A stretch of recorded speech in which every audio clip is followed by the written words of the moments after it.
All right. Another Saturday night.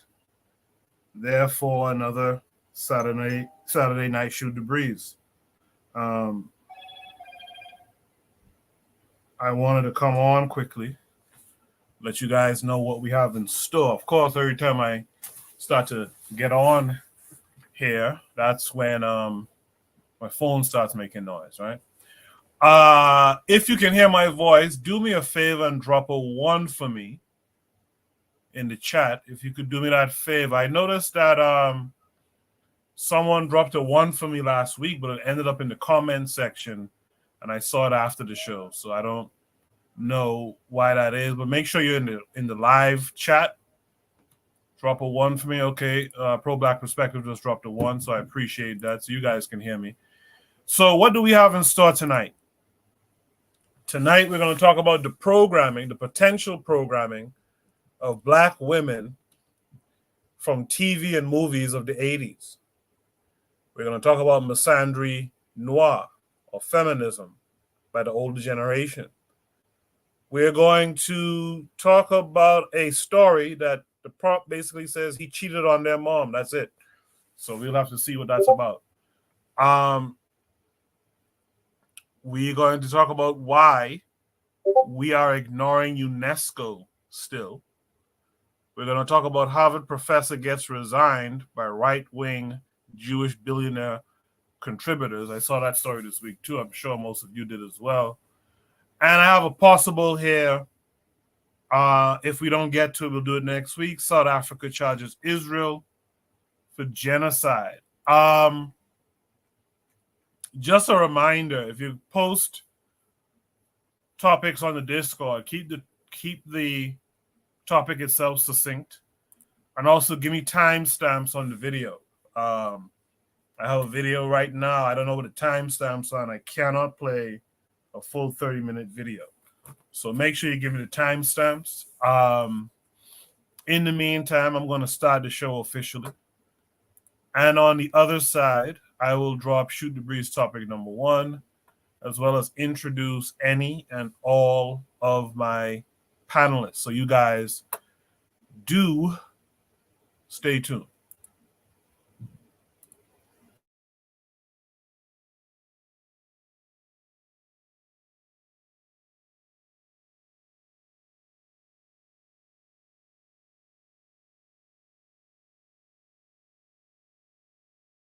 You are listening to the Bitter Medicine Podcast on KWAZ Radio.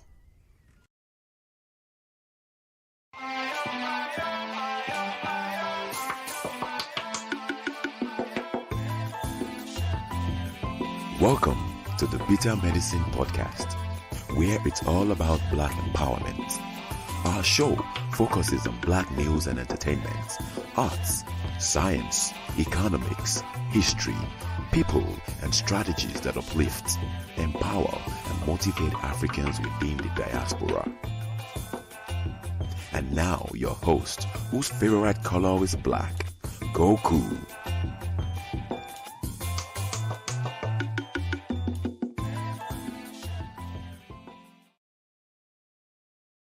Welcome back to the Bitter Medicine Podcast. I am your host, Koku.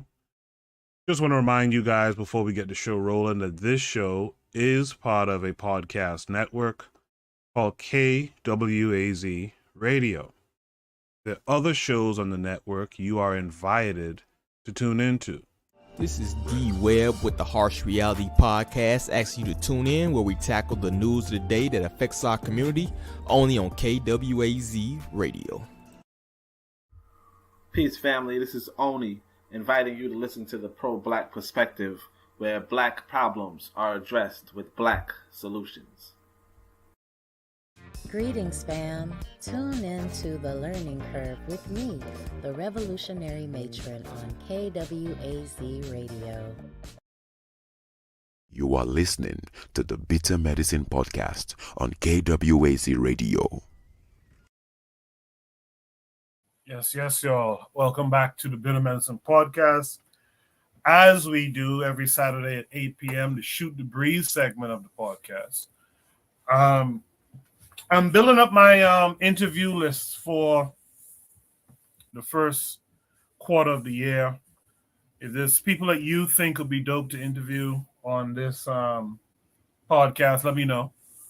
And I will try to reach out to them. It's also helpful when you guys also reach out to them and say, hey, I think you'd be great if you were on this, the Bitter Medicine podcast as well. Without further ado, let me welcome in my panelists for tonight. First, we got Oni from the Pro Black Perspective. How are you this week? I'm cool. Thanks for having us, man. Everything's cool. Good. Thanks for coming through. Let's welcome in our boy Buana as well. How are you this week? I'm good, brother. I hope y'all brothers are doing good. You, Kingston, I hope y'all brothers are going good. Yeah, I'm hanging in there. Thanks for coming through again, as always. As always, the link to join the panel is posted at the top of the chat. It's pinned there, actually. So you guys are free to join. Again, probably a couple of months in a row now I've been saying it, but ladies, click the link, join us. We'd like to hear your perspectives as well. Without further ado, man, let's just get into it, I guess. Shoot a breeze, topic number one. Shout out to Trigger Happy 262 Plus out there in the chat. He's the only person I see speaking up in the chat tonight. So shout out to him. Shoot a breeze, topic number one says, the programming of the black woman against her man by her mother.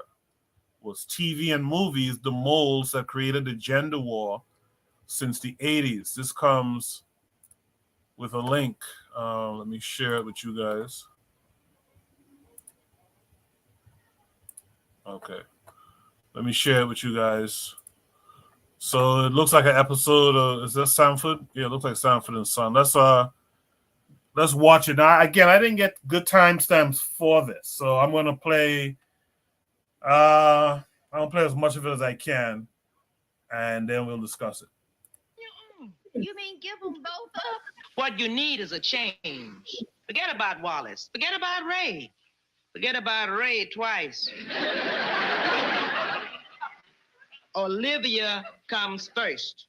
You're right. Now, why didn't I think about that before? Look out for numero uno. Now you're talking. You need a break. Broaden my horizon. Spread your wings and fly. Mama, you are so wonderful. You are so wise. You need a new lease on life, a new world to conquer. I need to go to Guam. What did I say? Anita, hey, it's Olivia. Look, I'll fill you in on the details tomorrow, but I want your old job. Yeah. Hey, I am Guamward bound.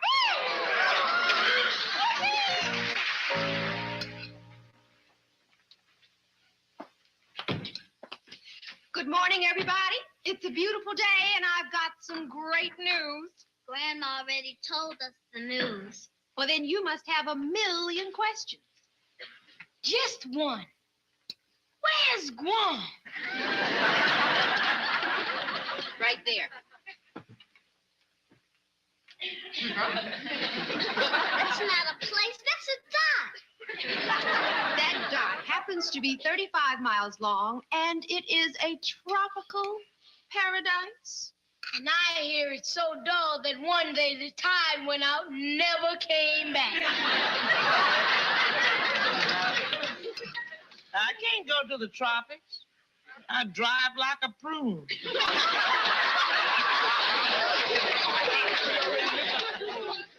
Mama, you told me to look out for numero uno. I'm taking your advice. Well, who told you to take it halfway around the world?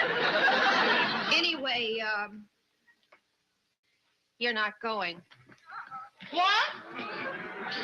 Look, Mama, it's not me. It's the Army. They only allow for dependent children. You can stay with Aunt Rilla.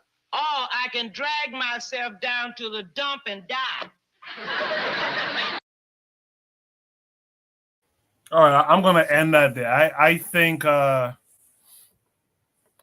was only supposed to be like a minute long. Again, guys, put the timestamps. I can't figure this stuff out live on the air and all that kind of stuff. I think it was that first part. There was no timestamp given, so I think it was. I think this was supposed to be a clip, and a clip is supposed to be like a minute long, but for whatever reason, how it posted up, it didn't seem to play the clip. So I'm not sure exactly. I think it's that first part, the advice from the mama to the daughter about, taking time for yourself. I think that's the part of it. Oni, what did you take from that clip? At least the first part of that clip. Well, I don't know if that was Sanford and Son. I see Sanford and Son, but I don't know what show that was. But like, there's two parts to it. One, first off, this is a comedy. This is a comedy skit. Comedy skits have stupid storylines all the time. Two, and this is the more deep end part. Yeah, people who write the comedy skits might not have your best interest in mind. You know what I mean? Like they probably wouldn't recommend that for their own families.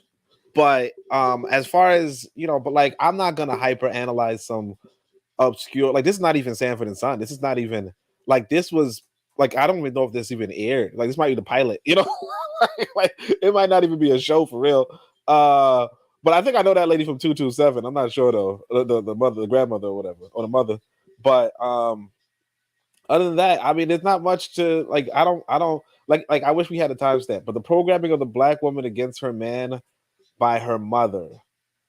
Yeah, I don't know. I just feel like this is a reach. This is y'all ever see Space Jam where Michael Jordan's trying to dunk and they all hold him back and then he just stretches his arm all the way? Like that's this. That's just a big reach to find some obscure movie from the 80s or some obscure TV show from the 80s and one line and be like, damn, you see how the black like, nah, I'm sorry.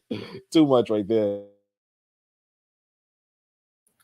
I will say, and shout out to Real Black Gentleman who's out there in the chat saying what's up to everyone. The time it's unfortunate that the stamp didn't come through, which is now going to change the next topic because I don't have a timestamp for that either. And I think the next one is from Sanford and Son. I think the general idea is that a lot of these tropes like feminism and whatnot is propagandized through media, through television shows. So I think that's what the poster was really trying to get at. Look at how this mother is telling her daughter, forget about this man or at least don't concern yourself all the time with this man or whatever. I think that's what the poster is trying to get at. But unfortunately, I don't have the exact timestamp. But Buana, what say you to this? Yeah, so there are several things happening here because I understand what it was trying to get at. I think that this example was just not the best example. So because what I would say is there was a movie called The Color Purple. The Color Purple was made, well, really the Color Purple was a movie created off of a book by a feminist woman named Alice Walker. Alice Walker she was a lesbian. I think that she married a white lady or whatever. She had weird relationships, but she was a black lady, black intellectual lady, feminist, and she worked with Spielberg to create this movie called The Color Purple. Now that example really went universal. That movie went global, and in that movie, every man in that movie had no reparative value. All of them was most of the men, 90% of the men in that movie, in particular black men, were scumbags. Right? So it gave the idea and the philosophy of black girl magic, do for yourself, don't look for your don't look for your the black male to help, assist, or guide you. You all have to depend on yourselves for everything. And that message that was given by Alex Walker and the Jew, right, created this idea. Not only that, but there are also social welfare programs who was happening in America. No man in the house rule. All these things culminated in this idea of I don't need no man to do nothing for me. I have to worry about myself. What is interesting is this lady has 2 children. If you have 2 children, your life is not necessarily your own anymore. You can't say, I gotta do whatever I gotta do for myself. You have 2 children you brought into this planet. So your life is not necessarily no longer your own. Also, where's the dad? Where's the father? Where's the father? These are thought-provoking ideas that enters the mind of the viewer, because now all it is like we don't necessarily need a man. We could raise children on our own, and we could go off and have a vacation and meet. This whole idea is really breaking away from the formal family structure, conservative family structure that we was used to prior to the 80s. And you have to understand where these ideas came from. And these ideas came from women like Alice Walker, and when you dig a little bit deeper, women like Gloria Steinem and the feminist movement, what was happening in America, which really poisoned the well of the family structure, of the black family structure, not only in America, but really among the educated class of black women.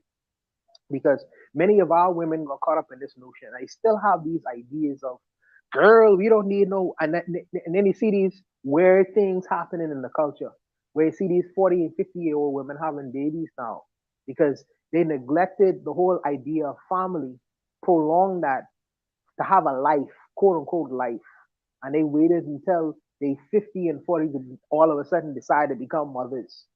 It's just really this. It's just like real reprobate nonsense, and it never got questioned. But now, what's entering the discussion is the ideas of why these things are not necessarily beneficial for our community. You can't live in a silo where you live outside outside the scope of your community and everyone else, and everything you just doing everything for yourself and yourself alone. That's not workable when you living in a context of your community should benefit from the things you actively do, not necessarily you by yourself all the time.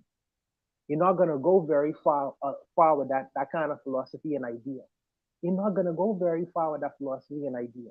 And I think that not only women like Alice Walker, but I think that people like Oprah Winfrey proliferated these kinds of ideas. You know, she was actually in The Color Purple, I think.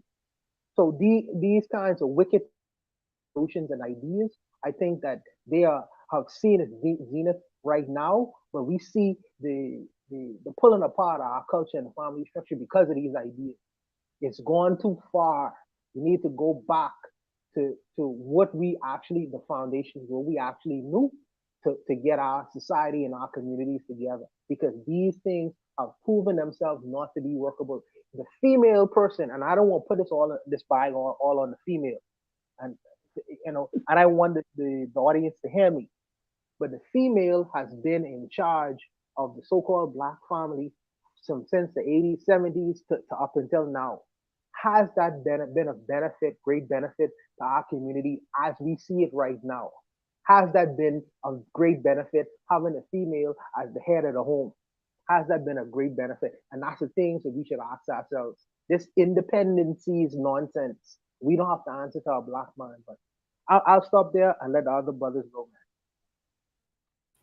While I was cooking them, I like that. I just want all of us to be consistent with our thoughts on these types of things too. But I like what Juana was saying. Let's welcome in our brother Anthony McPhail this week. Anthony, we missed you last week. We saw you in the chat, but how are you this week?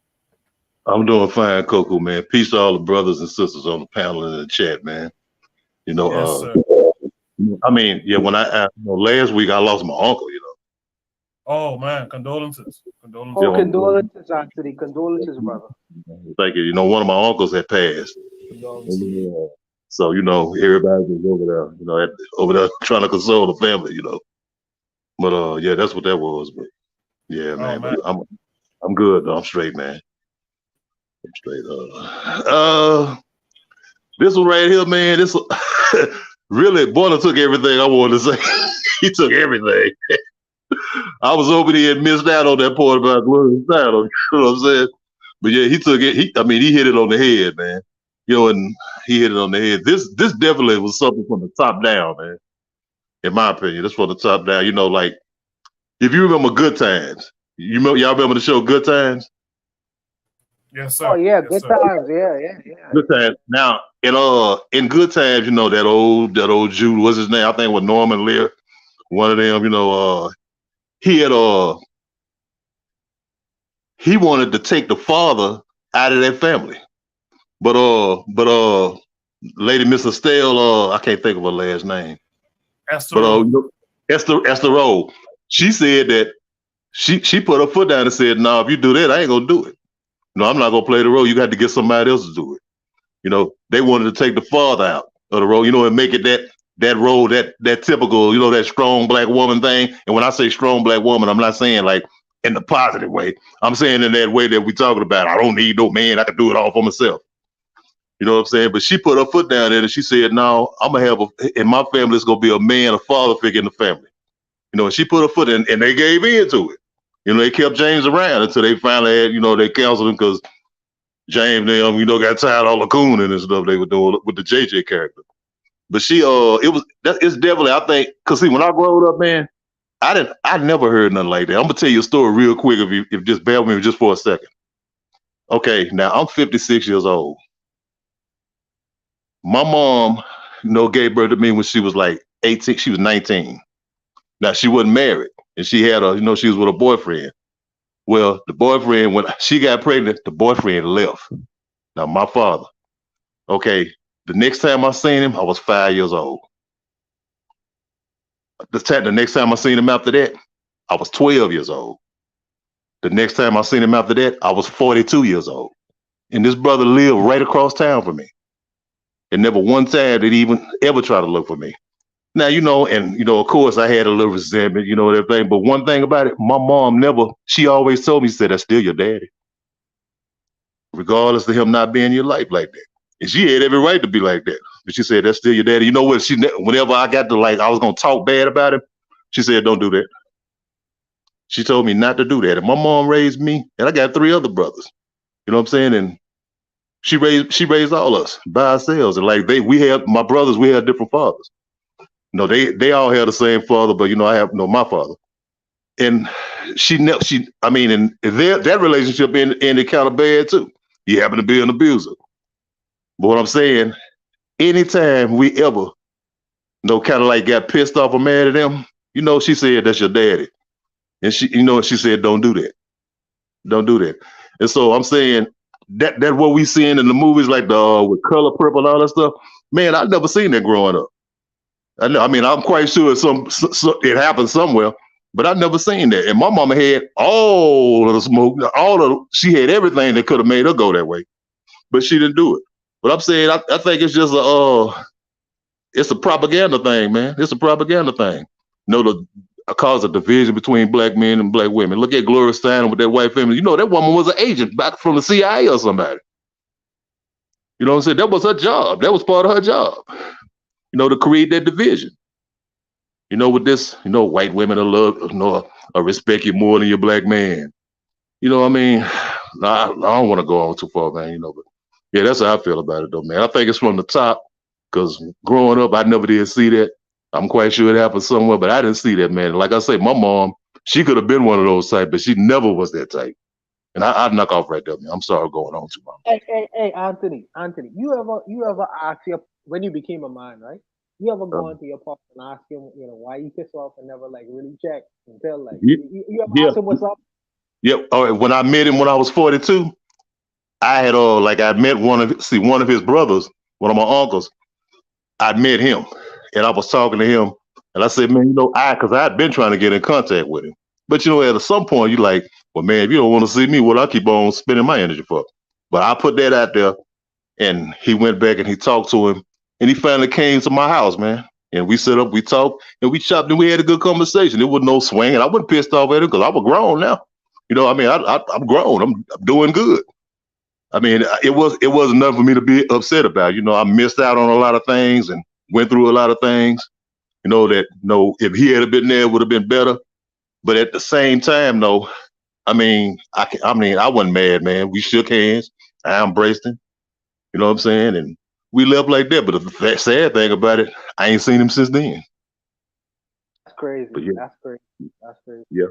You ever think that he probably was ashamed of himself? I mean, cause It's that, like it's that, it's that part. It's that part too. But another part, what I left out, the woman that he married, like after he broke up with my mom, he married this woman, and the sister was kind of crazy. Like, I mean, she was like, "No, don't you go over there." You okay, know, okay. so Oh I yeah, had to throw that in right there. So yeah, yeah. I understand that. Yeah, yeah. yeah. So yeah. Yeah. Thank you for that Okay. story, Anthony. All right, I Thank you for that. appreciate it. But yeah, it's a top down thing, like Anthony is saying, I think. And I've always said, or I've long said, I wish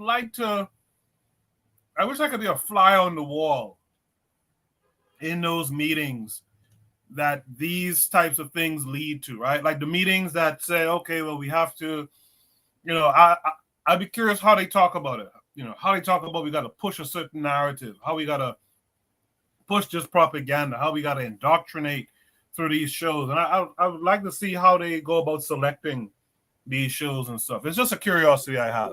Well, I wanted to add something a little quick. So one thing I did was I started reading some of this old socialist literature, right? And the thing is this, that they're not the only population, but the socialists are trying to destroy the monogamous family. A part of their objective is to get rid of monogamous families and particularly have women and men go into what they call like free sex unions type thing, like basically that kind of stuff, right?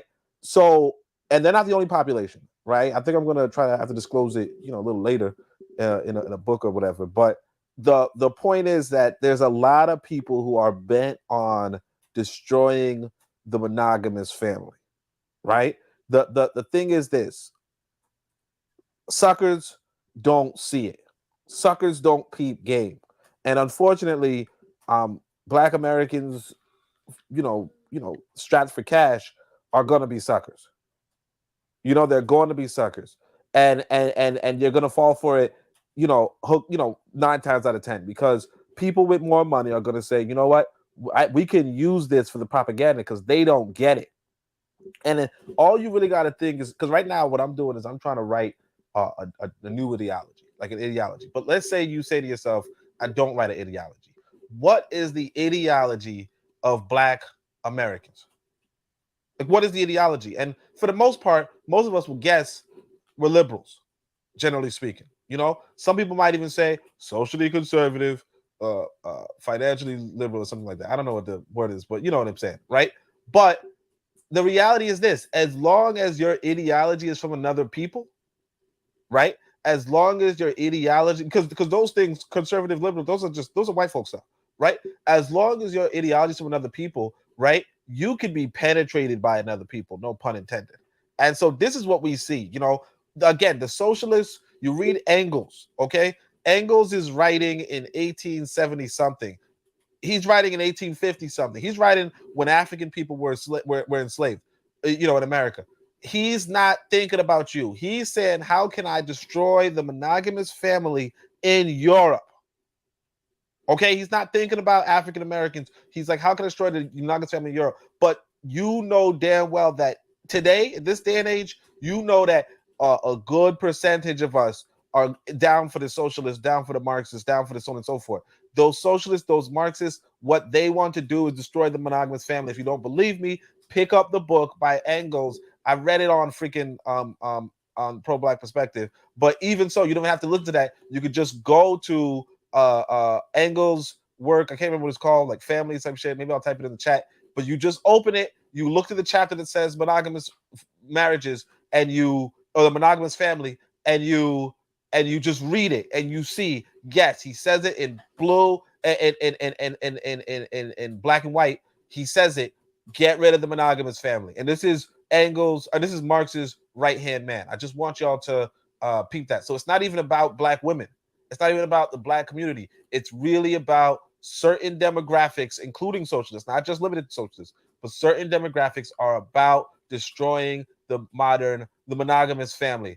And you just got to peep game.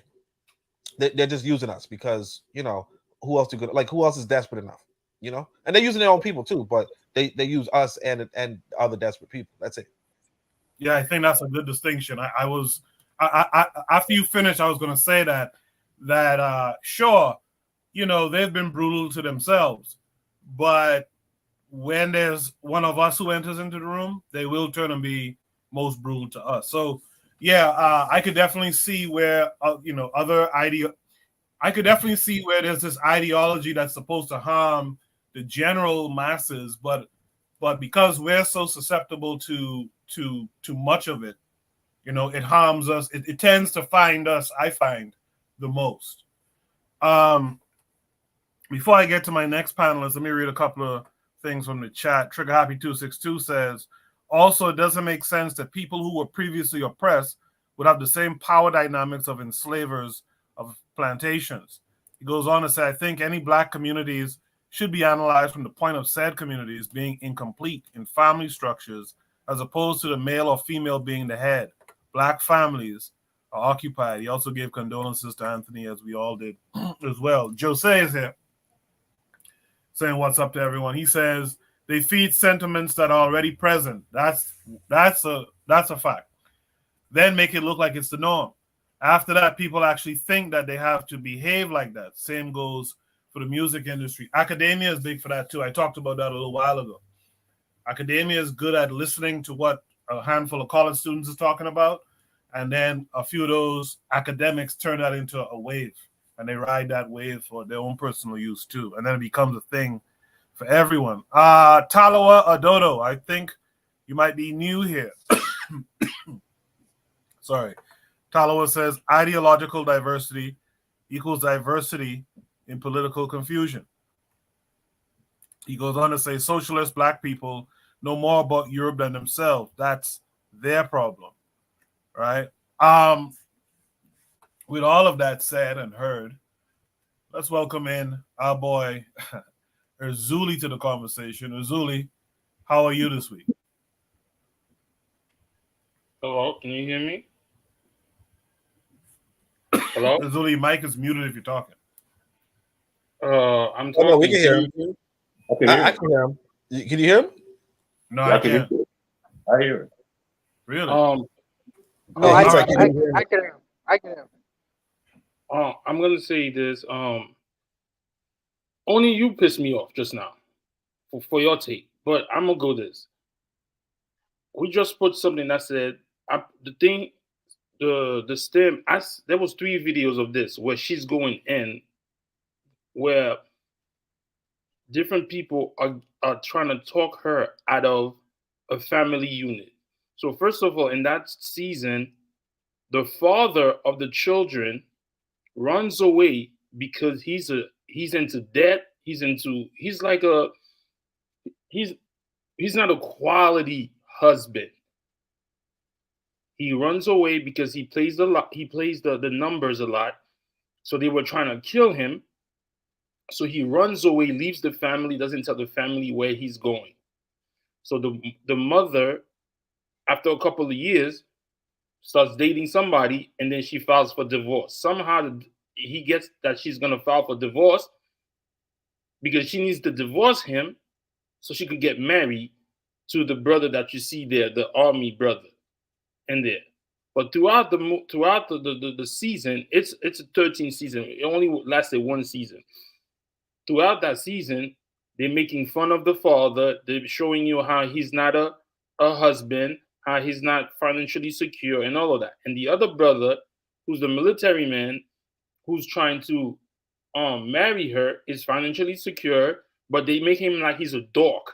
He's a dork. He's a nerd. He has no swag. He has no style. He's just a square. So, and there they're showing you that the woman is probably dating this guy, the square, for financial reasons, so she could be secure. When the father comes back, he has the swag, he's handsome, he has everything, but he doesn't have the responsibility, he's not accountable, even though he tries to apologize. So one of the previous videos that I sent, it's a woman from the other race who's trying to tell her to go take the job and do whatever you want to do, live your life.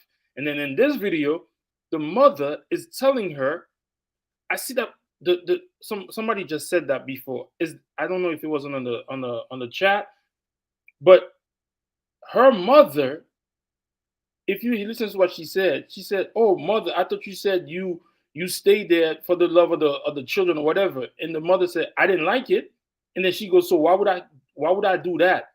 I want to be happy." And at the end of the season, she doesn't marry either. She chooses to herself, her career, and all of that. So for somebody to say this is nothing, or this is just we didn't even know the show is of that or that, you don't know the show is. But that guy who plays the father was a good at he was in Fathers and Son. Somebody said it. I forgot the show. I'm on Sanford and Son. Yeah. Yeah, Sanford and Son. He was in there, so he was popular at the time. So I'm just saying that a lot of things that people think is for entertainment, it is not for entertainment. And one thing I'm gonna say is maybe the show did not take off because the women at the time were not fully sold on it. Maybe the women at the time were like, I see what you're saying, yes, but nah, we're not doing that. So now, different to what Boana said, like about let's use the color purple. I didn't watch the one that just came out, but the first one. Was there any black man that was righteous? I'm not saying some black men didn't do what Alice Walker claimed, but the majority didn't. Where is the black man in that book or in that movie that was like, nah, you're not doing this to my daughter. You're not doing this. Where was the juxtaposition between the good black brother and it's like everybody in that color purple, to me as a kid when I watched it, it seems like the brothers were mean. The brothers didn't like the women.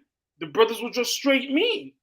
So this show right here, for us to say, oh, that was just a show, oh, it was nothing. What are we talking about? That young lady right now, if that show came out this era, that show would have been popular. It's granted maybe to the fact that the women at that time, even though they were having that difficulty with our brothers, they was like, we're not gonna be sold too much on that one. For people to say, oh, this is just bro. It says, baby, the name of the show is Baby I'm Back. If you go look at it, the father, handsome, swag, got the dress, he got everything. This brother, the one that was financially secure, a square, can't take certain jokes, have the weird ass jokes, all of that. But he was ready. You see how they made him bald? You think that's by accident? You see that they made him wear glasses? You think that's by accident? And her mother, even though she was the stay-at-home mother, even though she took her to the house, she had grudges against her husband. So that's what they put in that show. And what kills me is that a lot of people think this is entertainment. Oh, that's nothing. That was just a show. Nobody knew it. The reason maybe they didn't know it because the women at the time, and the kids loved their father. And that's the good thing about the show. The daughter, you couldn't turn the daughter against her father. That was one of the good things about it, because I watched the episode. The son, he was a little bit mad at the father for leaving. But the daughter, that was to be fair in that show, the father couldn't do anything wrong in the daughter's eye. And then the son, when the father came out, because he's a boy, he maybe 4 shows in, then he started warming up to the father. The daughter just warmed up automatically. But I'm just saying, for these shows, it's programming in these shows. Whether we want to say it's good or bad, it's not like, oh, these shows just a show. So if this show's only 13 seasons, if you have time, watch it on YouTube. It's for free. And this lady, the mother, was very, very hateful toward the father. Granted, maybe because the father ran away and stuff like that. Again, they wrote the character like that. They wrote the character for the father to be a deadbeat. Ran. Because he was his life was not proper. He was into the criminal underground world. Literally, not he wasn't a killer or whatever, but he used to play the numbers. So we want to say, oh, we want to act like, oh, these things are just, but that show that was in 1978. It's well, let me see, Baby I'm Back. It was in 1978, 1977. It was on CBS. It's Earl in 1978. So we say this. So I mean, that's all I have to say, bro. But it is what it is. Yeah, I get where you're coming from. I do believe that that is propaganda. Someone has to mute their mic. I do believe propaganda in television, and I agree with you in that a lot of us just think it's entertainment. I remember listening to Griff one time. This is when that show was out with Juicy Smollett and them. I forget the name of it now, but when that show was out, Griff made a comment. He said, I forget, he was talking to someone, and the person was like, "Oh, you watch that show?" And he was like, "Yeah, I could afford to watch it because I have knowledge of self. I understand the game." And I think that's an important thing. Me personally, when I watch TV shows, especially with my own, with my children, I tend to sit down and point out the propaganda to the point now where they point it out to me now. And I think it's important that we do have what trigger happy would call this media analysis, where we look at these shows and we point out, you're being propagandized here. Is it specifically, to Oni's point, is it specifically to Black people? Perhaps not. But by now, we should have the understanding that a lot of this propaganda does propagandize us, whether it's intended to only propagandize us or not. I want to shout out the folks who came in. And let me say something. I'm not going to get into it directly, but y'all please cut down on the negativity, man. Cut down on the negativity, man. We come here every week to have a discussion. Let's have the discussion. Let people, speak on what they want to speak on, and we just deal with the conversation as is. Let's not be negative about what folks are saying. Shout out to the matron who's out there too. Shout out to Bakari who said peace and black power to everyone. And shout out to some of the new guys. It looks like Buana invited some new folks. Buana, you want to say something? Oh, it sounded like yeah, Buana I was... find it interesting. One of the things that are really can you hear me? Yeah, go ahead. Yeah, I found it interesting. One of the things was Willie said just now. As a movie producer or as a movie maker, he would see these things and it would resonate to him immediately. Where I didn't catch it. He said that the military guy was bald. He said that you think that's by happenstance because Razuli makes movies, so he would know what is gonna attract the attention of a certain viewer and what's not. Because if you look at the military guy is bald. So obviously the attraction level is gonna fall for him. But the guy who was attractive is the guy who's a layabout. He's a do nothing. The Caribbeans call him waste man. He's a waste man. And if you think about it, in the Fresh Prince of Bel-Air, Will Smith was attractive because he was cool and he was hip and all these other things. But Will Smith was the dumb character. The intelligent character was Carlton. But they made the Carlton the less cool person, the nerdy guy, the guy who liked to dance the white music in a weird way or whatever. But Carlton was an informed Black man. He understood investments. He understood business. He understood many different things. But they want the female to be more attracted to the Will Smith. But the Will Smith was a stupid character. The Carlton Banks was the more intelligent one. See, the movie maker would know to put these kinds of things and leave out certain things. This is what happened behind the scenes of a movie. And this is how they send indirect messages and programming. This is how you condition the mind of people. And our women have been conditioned in a certain way. What is cool? The guy who's gonna look good who gonna wear a nice bed, who gonna smell nice or whatever. But that guy, ultimately at the end of the day, he has no job. He's not gonna pay off. He smokes weed. He lives on the side of the corner. He's a do nothing all. But the guy who does a myriad of different things to bring income into his family, the guy who is consistently there. How is he looked at in the media? He's the chump. He's the simp.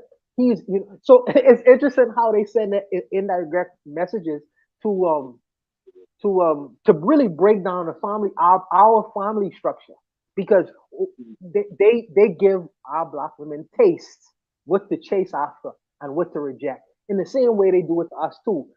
I don't know how they do it with the women, but they definitely do it in terms of sending indirect messages to our women to say, well, you shouldn't be attracted to the hard working man who works all the time, who brings in income. He may be chubby, he may be bald, but that's just a thing of life. You're gonna get old, you're gonna lose your hair. It's like, yeah, well, why wouldn't he be attractive anymore? But it's just interesting how they send indirect messages. And I think it's important our filmmakers point these things out. People like Razuli come on and show these things because I would have that small little detail is a very important feature.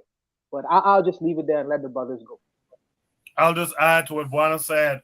For the guys, they give us the what they call the video vixens, right? The light skins in the music videos and all that kind of stuff, right? They give us a certain body type, so that's how they push it on us. You see what I'm saying? Also, good point from a few of you in the chat about Carlton was not really in touch with everyday black folks. But the point that is a point, but that's a different point. I think the point being made is that within whatever it is we're in right now, the smart black man who was a square was put down constantly. Whereas a lot of people don't like the terminology, but Will Smith was kind of like a Pookie in a sense. He was elevated, right? He was out in Philly carrying on like the fool, and he was shipped out there, this, that, and the other. So while I understand your point about Carlton is not really representative of an African man, I get it. But within that reality, what really it wasn't so much about him not being an African man. It was about, here's a sensible, intelligent brother, but we're gonna shit on him at every go.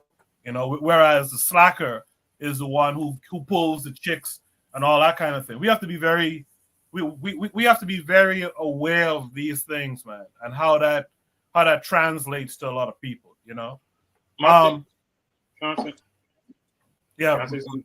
My thing Make is, it quick because I have someone else. Go ahead. I'll go back after the person. Go ahead. All right, let's welcome in Jose. Yes, I came in after that comment because let me apologize because it was not me, and only before we had some some friction, but it was not intended that way. It was really aimed at the view that Americans have of socialism. So it was not personally, but let me tell my story, right? So I already typed some of it in the comments, but the movie The Color Purple was turned my family upside down, like the three sisters, like my mother and her two sisters, they changed. They it was like that movie gave them a stick to actually do what I think is behind. It's completely the opposite of socialism. I think capitalism is behind it. We are all about the same age, right? We are mid-50s, right? Well, the majority of us are mid-50s, right?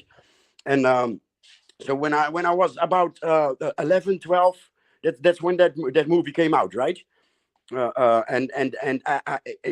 I saw something. Nowadays it's LGBTQ that is being pushed to youngsters, and back then it was divorce that was being pushed to youngsters. And in that age, at that age, I already had the thought, hey, wait a minute. There's a force behind it. They are selling, they are selling two couches, two living rooms with everything that a living room needs when people divorce. The parents compete for the love of the children by bombarding them with toys and shit. So very young, maybe extremely young, I realized that it was commerce that was behind it, and that's my explanation of my reaction in the chat. So yeah, it may come over negative, but that was the sentiment behind that. You must have been reading American books, shaking my head. So I hope my apology and my explanation is yeah, that's it.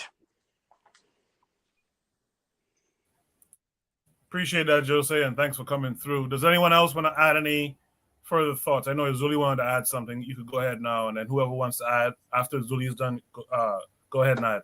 Oh wait, about sorry about us.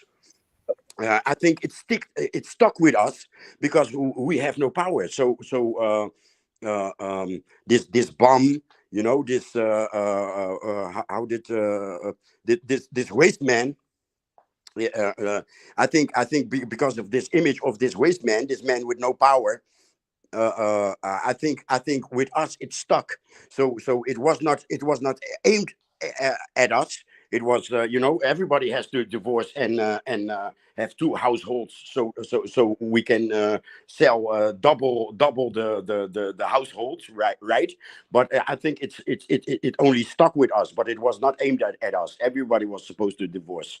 That was it. Sorry, I forgot to add that, and that's it. Thanks. I want to say this. Where I see what Bawana is talking, I'm going to say something different. I understand what Bawana is saying with the Will Smith character. Will Smith character, I don't disagree, was a pookie. He was misguided, but when he came in and he got into the right neighborhood or right uncle, the Will Smith character thrived. He went to college. He did all of that. But my thing is, why can't the Will Smith character or be smart like Carlton? Why does Carlton have to be swagless? It's done for that to make women pushed away from guys like that, even though they have all the qualities. So Carlton, whether and even in the show, Carlton was smart, but Carlton wasn't. I think Carlton was book smart. I don't think Carlton was street smart or common sense wise. So I understand what Buona is talking, but is saying. But at the end of the day, we should look at it. Why did the writers do that? Why did the writers make Will Smith? Why couldn't Carlton have been a square from the hood who moved in with Uncle Phil? And let's say Will Smith was the kid who had swag and was smart and doing all of that. And and another thing I wanted to say is that this, I don't know if people saw that TV show. It's called The Changeling. It was on Apple TV, where this brother is dating the sister. The sister goes to Brazil. She meets with like a witch woman, and the witch woman ties a red thing in her wrist and tells her, "Do not cut this until your 3 wishes come true." She goes back home, reunite with the ex-boyfriend. He cuts the string, and everything starts going to shit. So it's just like, I understand what people are saying, but you just got to pay attention to some of those things and stuff like that to be aware of, like, when you're watching TV or whatever. It's like even like that. What's that? What's that song by Neo? Oh, I I don't. I love her because Miss Independent. She pays for her own thing. Now we met at women. It's called She's Got Her Own Thing. For doing exactly what the song. They put that song out. She's Miss Independent. She pays for her own stuff. She does this. She does that. She don't need my money. So now when the sisters are saying I don't need y'all, I make my money. Now you're mad. But everybody, including men, whoa, this song is dope. And again, that song was not put there for just enjoyment. They did that on purpose. Who is they? Who is they? The singers? They wrote the song on purpose to break the family? The singers don't know shit. They just puppets. That song could have been number 15 on Neo's album, but that song was pushed to the top of the charts, was played over and over and over and over again. And I'm not saying that, I'm not saying that I don't like a woman who has her own thing. We're not saying that.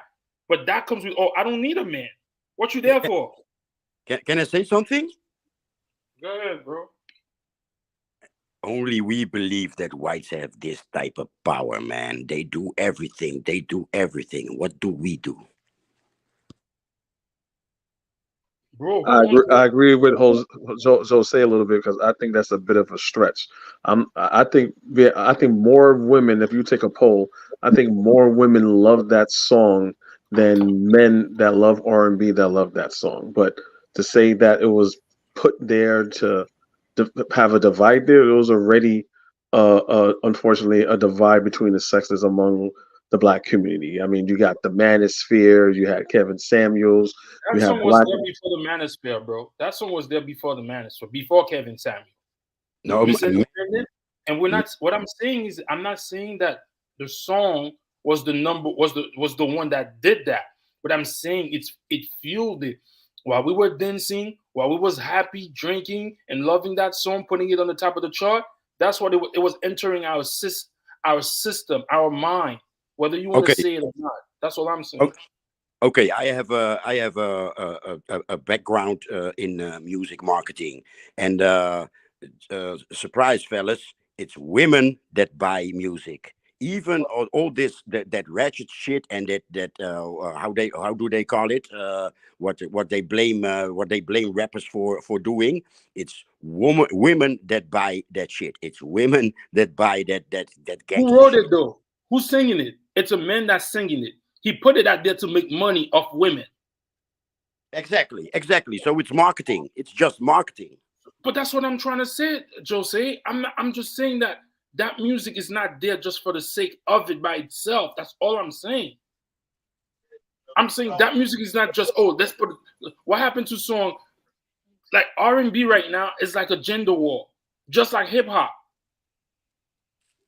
I'm just saying that a lot of time, what I'm trying to say is music that we love, that we got sensitive, that we got attached emotionally with, it was not just for the emo. There was something behind it. That's all I'm saying. Oh, do we remember Jax? That guy that was always talking black men down, and eventually he was caught cheating on his wife. Do we remember that? He was also cashing. He was also cashing on women, selling books and T-shirts and whatever that he did. So it's marketing. Women follow. The louder they say they are independent, the more men they have followed that sold that type of crap. Yeah.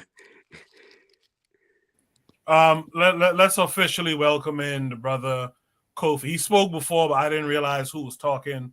Kofi, how are you this week? Thanks for coming through.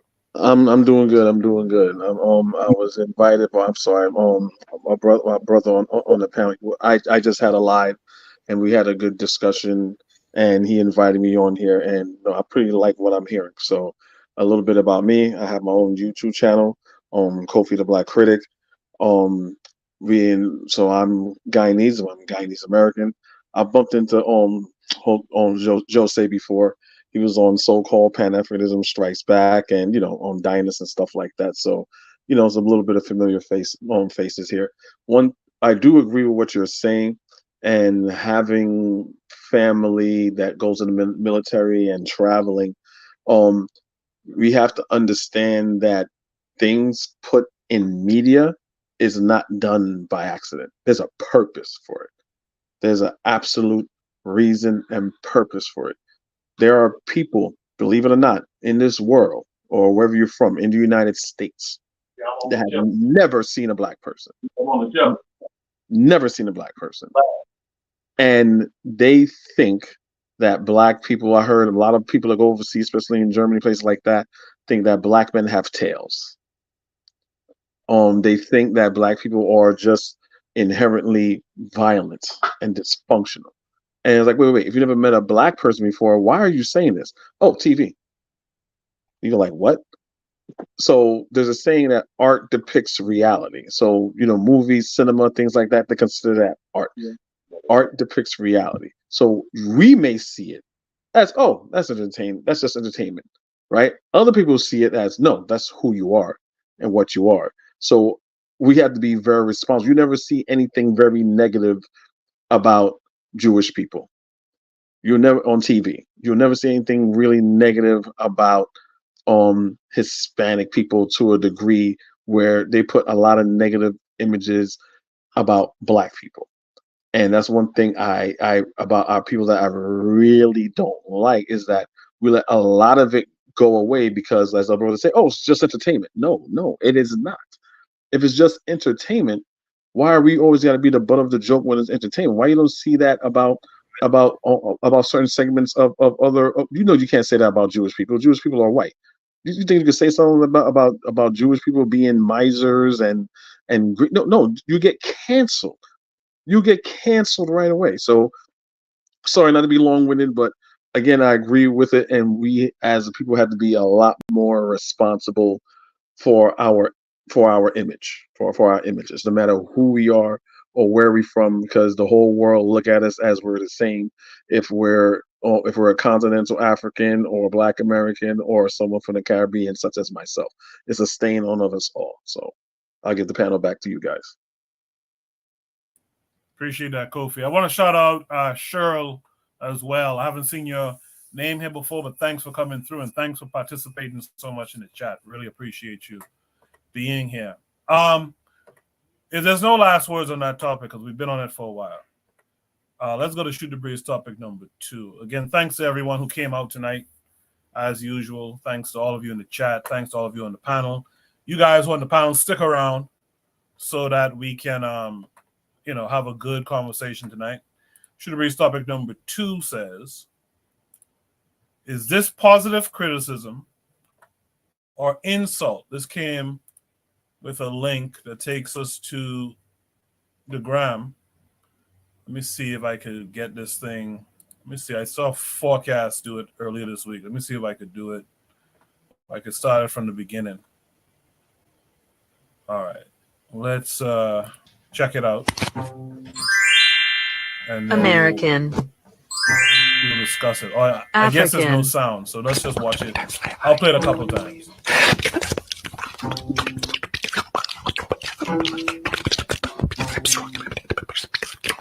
So let me see. It's Chinese guy trying to get across a chasm, throws down a board, walks American. over. The American hops over to get African. The African prays. That's basically what this is demonstrating. The African prays while everyone did the work to get themselves across to the goal. Prays, and then when he goes to do anything, of course he falls into the American. So that's the African. gist of it. Cheryl in the chat says it's painful to watch, but is true in many ways. So that's by the way, we can't hear the audio. So you can turn off the audio for a second. Oh, there is Chinese. Audio? Yeah. It's very loud. Whoa. Very loud. Oh, okay. My bad. I didn't realize it was audio because I can't hear it. I don't know what's going on here. Yeah, I told you. All right. Yeah. So thanks for letting me know. I don't know what's going on, why I can't hear it. With that said, you guys was able to pick up on what's going on then. I guess he left. I was going to start off with the brother who came on, but I guess he left. Let me start with Jose. Jose, what say you to this? Is this positive criticism or insult?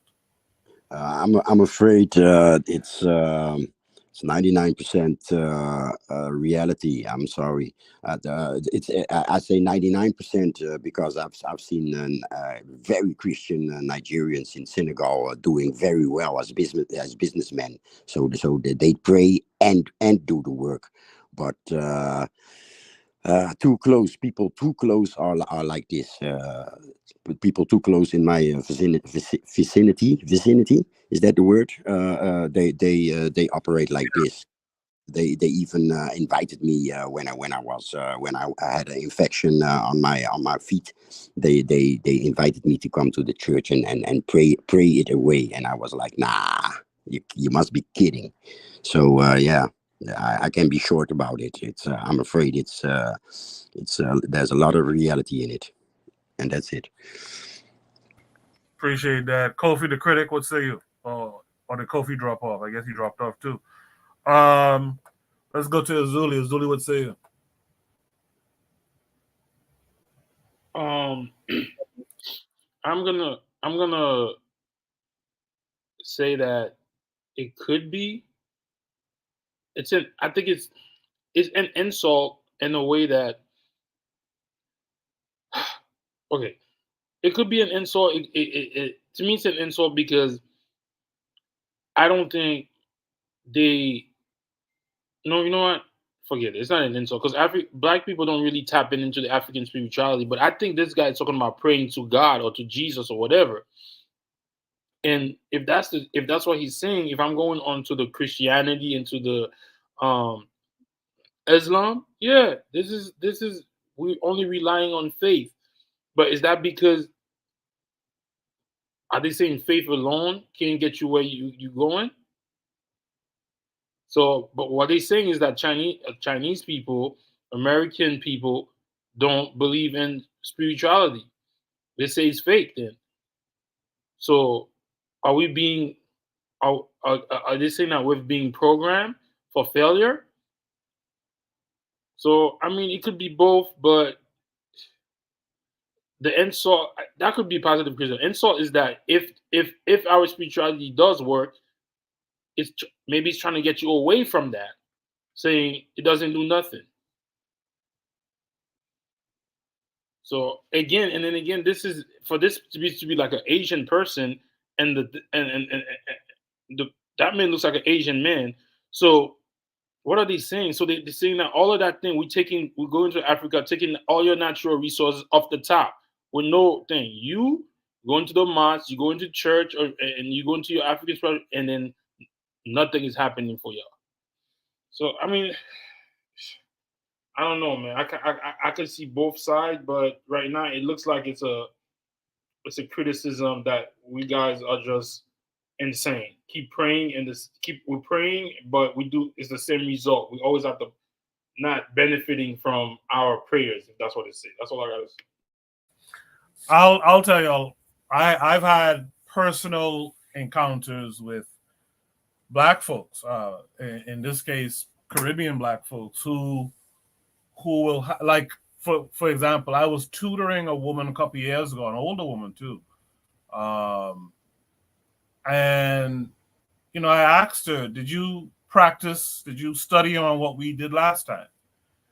And she kind of gave a half-assed was, no, you really didn't do it, and the exam was coming up, and she said, well, I'm going to pray on it, and my God will get me through. I said, you better go study that shit. Like, it's some wild stuff. Like, you will find black folks who wholeheartedly, wholesale, will leave it up to prayer. And then the other side of it that I hate is you'll see some black folks who study their ass off, make themselves sick in pursuit of studying this thing, all right, to ace an exam or what have you. And then they'll come back after they pass it, they'll thank God for it. And it's like, but I saw you up 2, 3, 4 o'clock in the morning.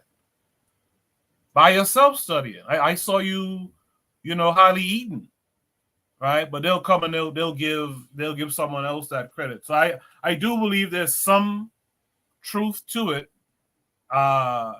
Is it 100% true? I don't think so, because there's black folks who damn well know how to get their plank and walk across the abyss.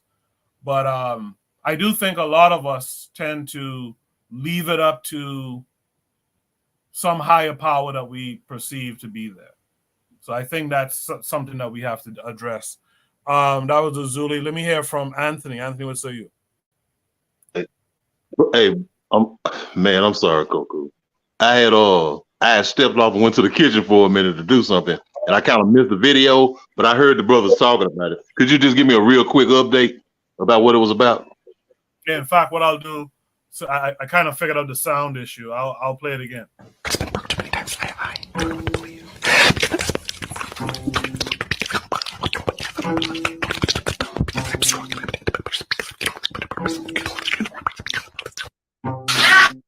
Chinese, American, African, I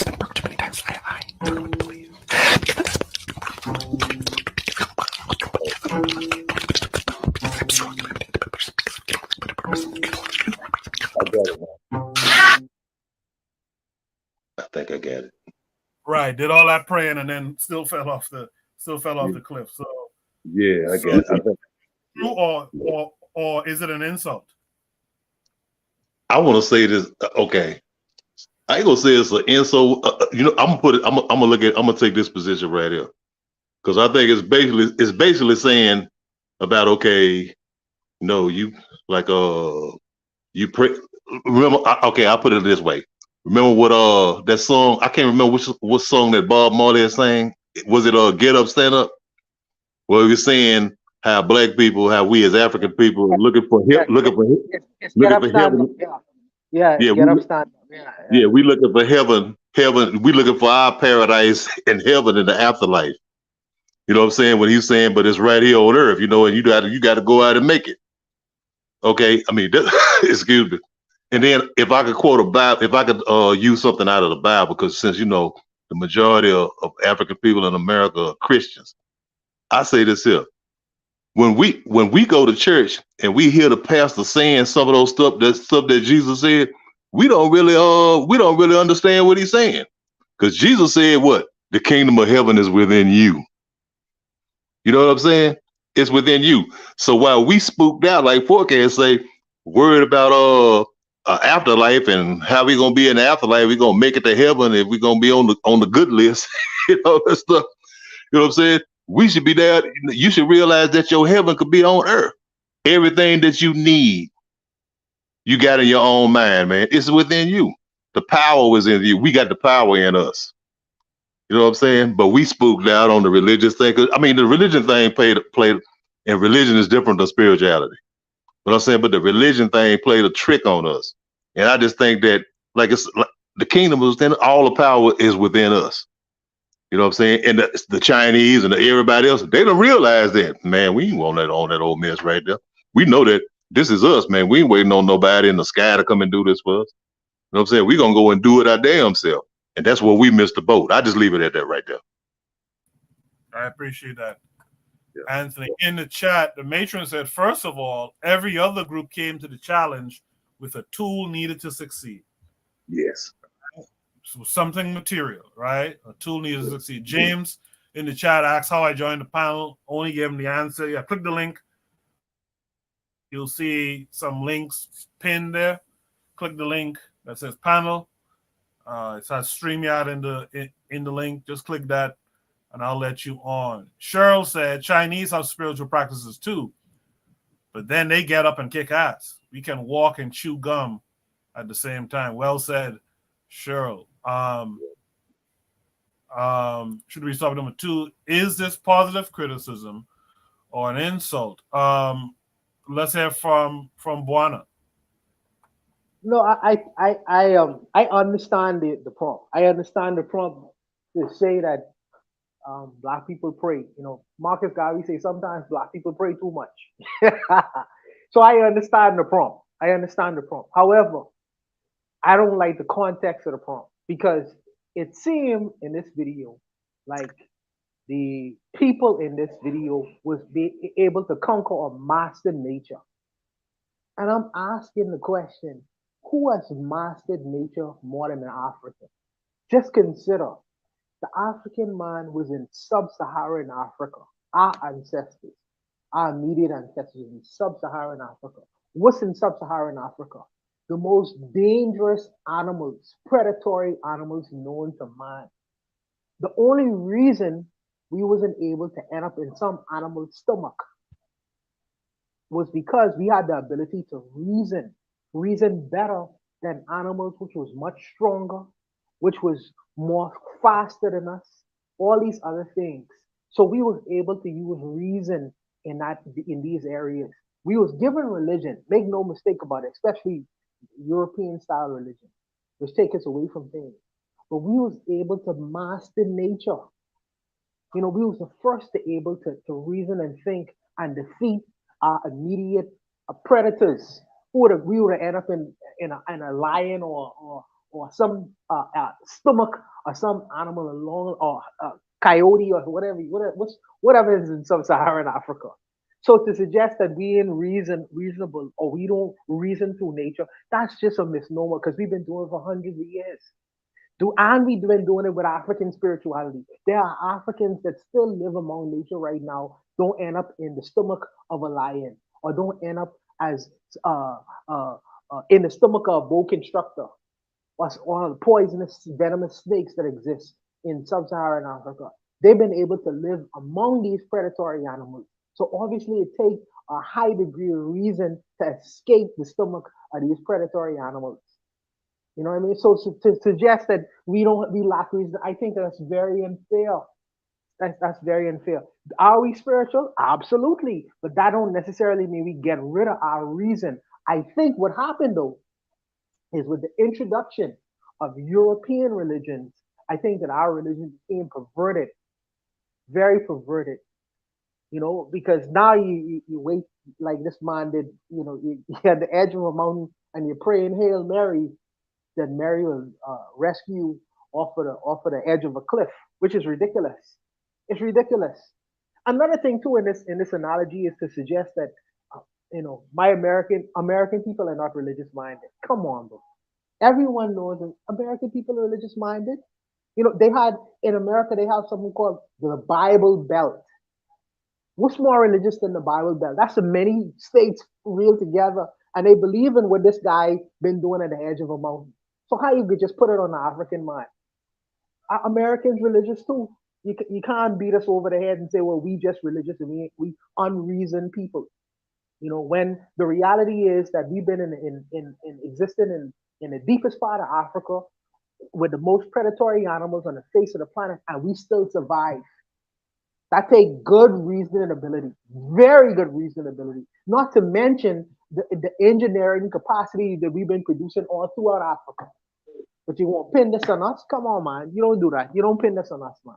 No, I think that it's an insult, personally. I understand what the message is, but we are not all that.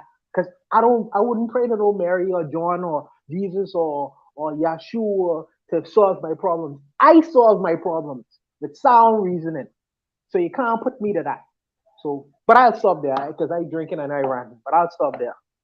Yeah, Bonnie, you made it about you, but I think it's more about the collective. So Buana is from the same place I'm from, and a lot of practice and policies are dictated by what's called the Christian Council. Now, does that mean that every individual person follows all these things that the Christian Council them, you know, push into the government? No, but as far as the government is concerned, they kind of follow hand in hand with that stuff. So I think when you bring it down to the individuals, of course, it's absurd. Not all of us would be this way, but I think largely a lot of our people, especially older Black folks, are super into their religion, man. They will call on God if they cross the street safely. Like that's the kind of thing we have going on in Black society too. So that's something to consider. Coco, I Um, understand. Coco, I understand what you're saying, and that your truth is right. Caribbean people are very religious, but don't make it see. Don't give the message out there that we are very practical as well. Extremely practical, because yes, we believe in Jesus and Jesus will whatever open the windows of heaven and all that nonsense.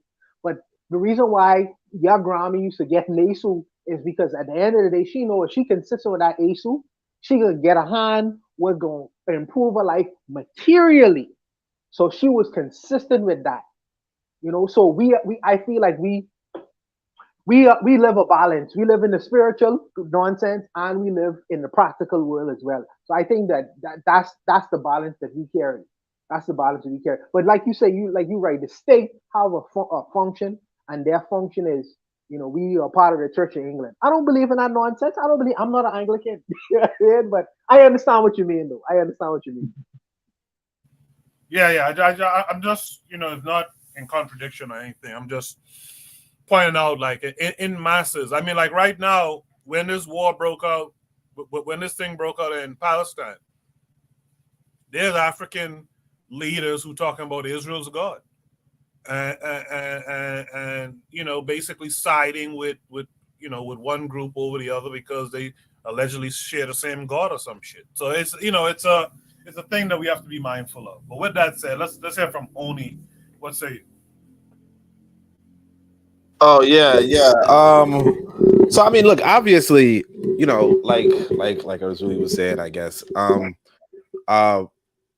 everything in media is kind of deliberate, So this was, this skit was deliberately, supposed to be offensive to Americans and Africans, And I don't know if you all remember. I know the Caribbeans had this when they used to tell jokes. They would always, they would name three different islands. They did three different islands, and then the last island was, I don't know, maybe the smart one or something like that. Their island. They might be like, yeah, look, the Trinidadian, then this guy, then finally the Jamaican.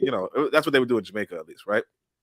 But yeah, this was obviously supposed to be insulting to Americans because they're just doing extreme shit, and and they wear the trophy on their butt, and the African, just doesn't even make it across.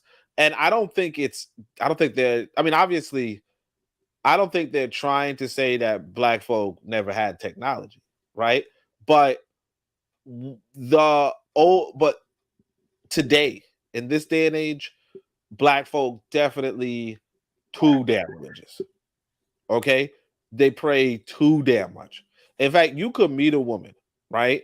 I know you guys are gonna say whatever, but you could meet a woman and she'll be like, I know you met me. I know you were right for me because I prayed to God early. That type of shit. And you're like, what? But that's like a thing. So if I would so I'm guessing from the Chinese perspective, because these Chinese are doing big shit. Okay, I don't know if you guys know, but they're living in like they're living in what we thought was the future. Okay. And unfortunately, people in Africa are living in what we think of as the past. Like some of the stuff you see, like when you go to Africa, you like, oh yeah, I remember that from 20 years ago. You know what I mean? I remember that from 30 years ago. So it's just like, but a part of it does come back to there's this hyper religiosity to the point where like it's like obviously here on this panel you might find people who aren't really religious, but generally speaking, Black folk are praying for success. They're praying for good stuff. They're praying for how to get where from point A to point B. And if you look at, like I'm telling you guys got to look at China. Like look at the videos coming out of China. Look at their firecracker celebration. Look at whatever. When you look at what the Chinese are up to, yeah.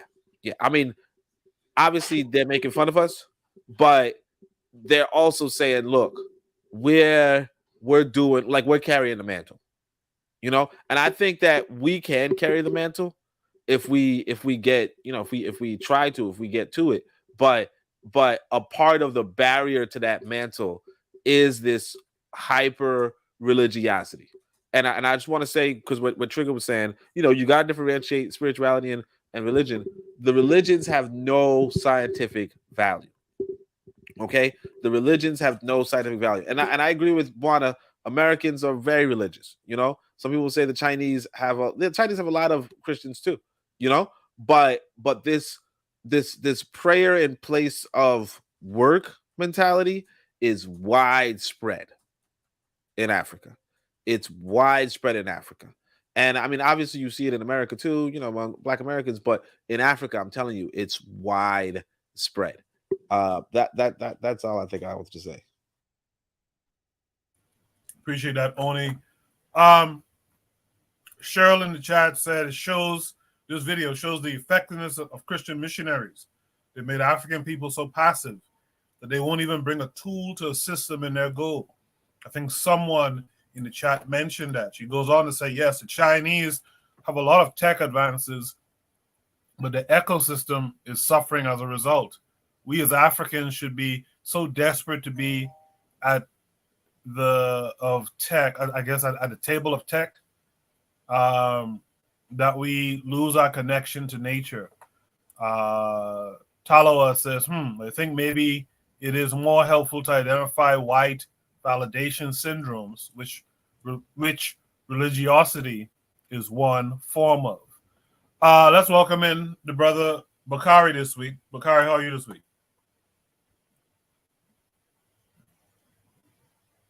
Bakari did a show earlier about African spirituality too, by the way, so make sure you guys check it out.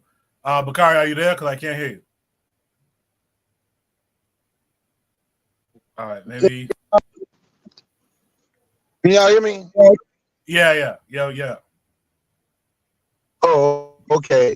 Well, I was listening because I didn't watch the panel because I'm in my vehicle, right? And I had to step out and I come back and I hear Bawana talking. And I heard when Bawana spoke and he said, don't do us like that. One thing I can agree, I think the Christian thing and not doing work, I think, and it also can go back to the other one they were talking about propaganda things they show on TV. We like to show that about our people and we like to talk about it and we act as if all our people that have some type of religion, that's all they do. And then we act as if we are the only ones who's religious and do that. You can look up, if you ever just get the chance, you can look up here. This happened in the Atlanta area a few months ago, where the Korean Christian Church, I'm gonna say that again, the Korean Christian Church, they invited some people, a few members, invited to go to, and they did a sacrifice. They sacrificed one. They got together and sacrificed them for God. You can go. You can look through Russia. You can look all around the world. We might have our laws, but just put that on Black people and saying Black people just worship God like no one else. And we can say we can say Christianity of that what we want.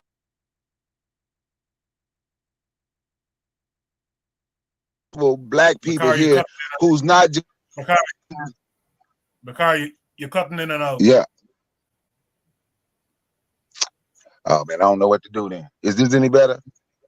It's better for now. Because I'm in my vehicle. Yeah. So go ahead now. It's good now. Go ahead. So what I was saying is like, because if you look, there's a lot of successful Black people in every arena, whether they're religious or not. And some are religious and they'll still get up and do the work. Like when you look at the Yellow Banana, that's 32 grocery stores owned by 3 Black people. I don't check their religion. They might be Christian. I don't know. You can go through Black designers that has been successful. So when we say all we do is pray, you can find Black truck drivers. Look at yourself. Do you consider yourself successful? It's not just the money all the time that's successful. But when we just want to lump all of us in a group and say, see, this is what Black people do and other people don't. Look at other people. And I told Kamisi Fox this, and this is what I'm going to do. The next time I'm on the side of town where I do a lot of work in, I do a lot of work in an area where there's a lot of Asians. If you go by per capita, because it's way more Black people here in the Atlanta area than Asians, they have as many churches per capita, if not more, from corner to corner, as Black people. But we think because we see it all the time, because we're around our people all the time, we think we are the only ones doing it. No, we are not the only ones doing it. And there's a lot of successful Black people, like I said, in every arena. So let's not just say, oh, we're the ones that pray and don't do no work. That is not true. We have been put in a position. We can't ignore the position and the situation that we have been put in. Is there a lot of people that just pray? Yes. But there's a lot of people that do other things. So we can't just put ourselves and say, see, this is what the Black religious people do. That's not necessarily so. And that's all I wanted to say. I yield the mic. I appreciate that, Bakari. Again, make sure y'all check out Bakari's episode earlier. He was talking to, I guess I could say this, his spiritual leader or spiritual advisor, who deals in African spirituality. So you guys should make sure to check it out. I like something that Cheryl is saying here. She said, I don't think we're trying to put down Black Christians. There are lots of Southern Blacks that have very successful businesses. That's not what's in question. What's in question is building a Black nation. A lot of folks, I can't say if it's most or all or what. Well, it can't be all, but a lot of folks don't really care about nationhood as opposed to having, like an African or Black nation. A lot of people really want to get into a Christian nation if they could, or Muslim nation, right? A nation of Islam, if you will, right? So there is that. So yeah, like Bakari said, it's not everybody, and we know that. But there's a lot of us, I think, and me personally, I think probably too many of us who are kind of stuck on that religion thing. Anthony, you want to add something? Oh no, I was disagreeing with what you said. I was agreeing with you. Okay, I appreciate that. Anyone else want to add a thought here, a last thought here? Again, that's the propaganda thing we're talking about. That character, man, looks like an Asian man. First, they show you the Asian people are successful and doing all of that. Then the American people. But where I bet you this is going to have an effect on the Africans. To me, this is related to how the China is heavy in Africa right now. So that man looks like I don't know who created this little cartoon. I'll be surprised. That would be one of the most important is who created this. So again, it shows you China, whatever. But in reality, if African people are the cradle of civilization, that shit is false again. But that's the thing of propaganda, because when you look at TV, we got the TDJs, we got all the churches, all the mega churches. They show you all of these things that Black people, especially, I don't know if this cartoon is referring to African American or is it just to Africans. At the end of the day, we got to see who created this little cartoon thing. And by the looks of it, this man looks like an Asian man. So that should tell you a lot about them people they are now in Africa doing a lot of big things for China. So that's what I'm going to say. All right. In the chat, Cheryl says, and again, thanks, Cheryl, for being here. I'm assuming Cheryl is a she. Correct me if I'm wrong. Cheryl says, I'm from Philly, and I find many Black Christians don't care whom their children marry, meaning Asian, white, or anything but Black. You can't build Black if you don't marry Black. That's a good point, too. That religion thing allows us. That religion thing has us allowing a lot of stuff into our communities, too, right? She says Christianity teaches you that we all the same, we all human. And that's something that Black people struggle with and why we can't maintain Black wealth. I also feel that's why we don't fight these folks too. We use religion to turn the other cheek all the goddamn time. And this is why we don't really push back the way we should push back. Let's go to Shoot the Breeze topic number 3 for time's sake. Shoot the Breeze topic number 3 says he cheated on their mom. Who's he? Who's the mom? Don't know. But let's figure it out together. For some reason, my computer's acting up now. So this comes with this YouTube video when black males become attack dogs. We'll play 2 minutes of it, and then we'll discuss it. Another one I want to show you. And this one I do need the sound. Some of you sent me this. About 5 brothers sent me this video. Again, I have no idea if it's a skit, but I do know this kind of thing happens. So let's check this out. This is a man, and apparently his woman. They seem to be at a motel or an extended stay, motel kind of situation, and she has 4 sons, and apparently she has caught him cheating, so she sicks her son on him. Check it out. Hey, bro, bitch. I said, get these little niggas, bro. I'm not about to bust these little ass kids. Oh, well, you should have thought about that. But bro, stop, motherfucker. Look at this Billy, cuz. I ain't got all sons for no reason. Stop. Man, whoop his ass. Fuck him. Hey, nah, for real. Hey, for real. Bitch ass Get the nigga. fuck off me, bro. Beat his ass. Bro, real shit, stop. Beat his ass. Stop. Yeah. Whoop his ass. Yeah, put the bottle down, Bro, drunk stop. bitch. Drunk ass bitch. Right here. Yeah. Bitch ass nigga. Bro, stop. Now notice, as we go through this, he could do a lot more damage if he wanted to. He really could. You can actively see he's avoiding that. But, let's continue. I'm not about to keep playing with y'all little niggas, bro. Bro, stay, bro. Yeah, bro, stop fucking playing with me.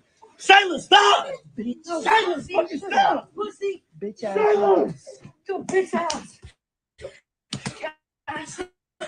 Fucking punk. Bro, stop.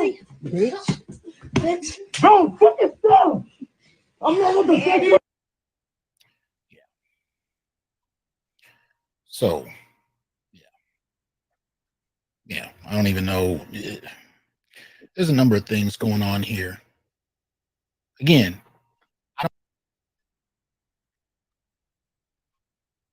Yeah, there's a number of things going on there. That black man needs to have his ass whooped first to begin with.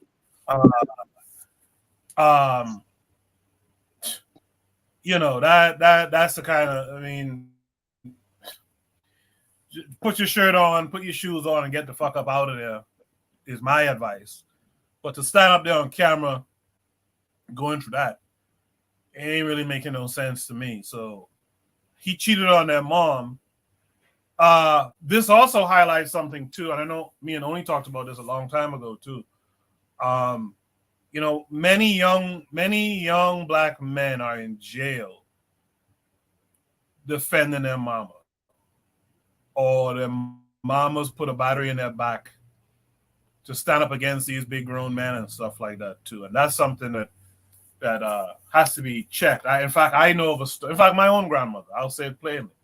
My own grandmother did something like that with her sons when they were like 15, 16, put that battery in their back to take on a man who they were afraid of too, by the way.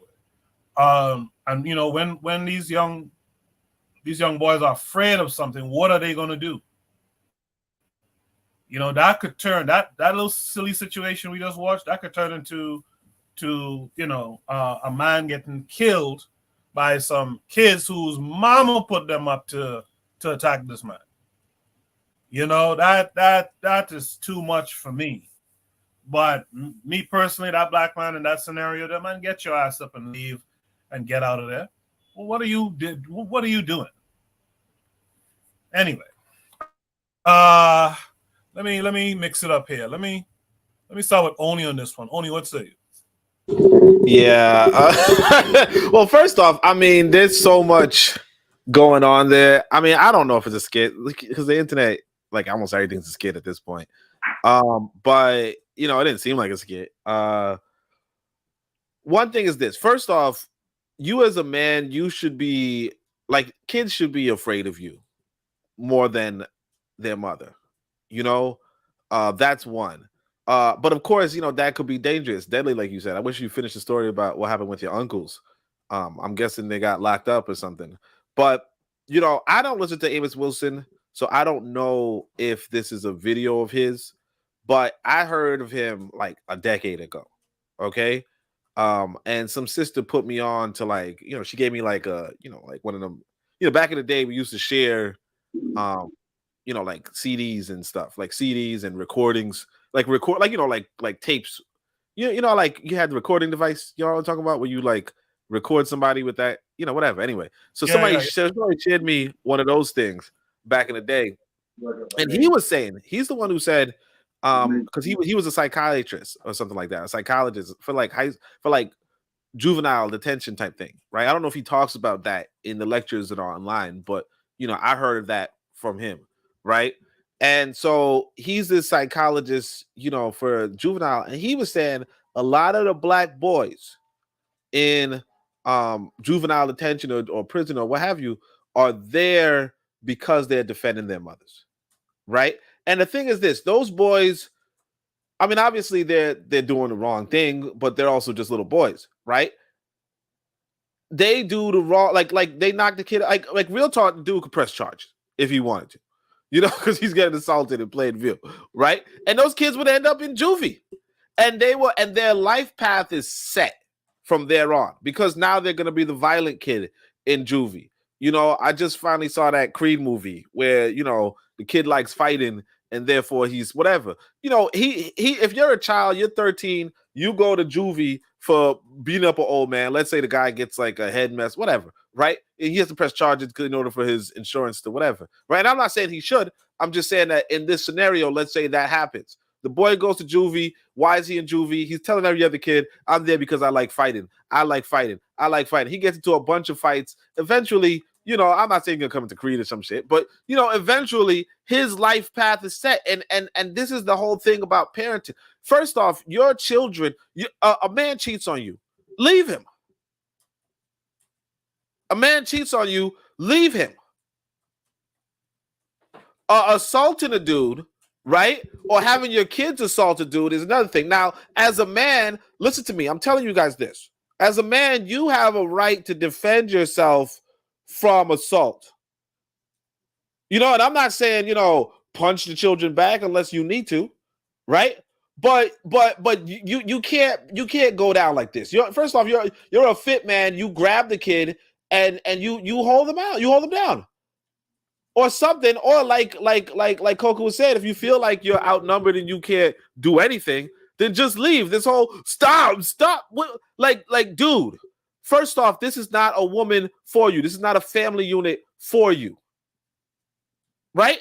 But like none of this. Like, I don't know how true this is. Okay, I don't know if this is real, but like, this is another problem with us as a people where we are not even finding good relationships. Because like I said, I know I'm talking to a woman right now. She got a kid. Now her kid is young, obviously, like maybe like 4 or 5 or some shit, right? But this boy, you have to early on establish, what? I'm a lot stronger than you, little boy. And a kid should not be that confident to try to take you on. There's something wrong with.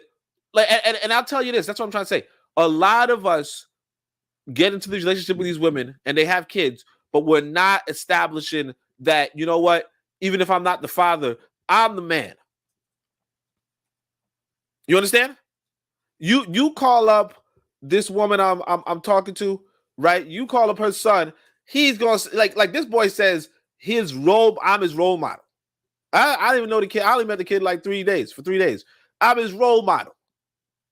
That's what you like you already, like, there's so many things that just didn't go right. This relationship was never gonna work. This relationship should have never happened. But of course, you want the coochie.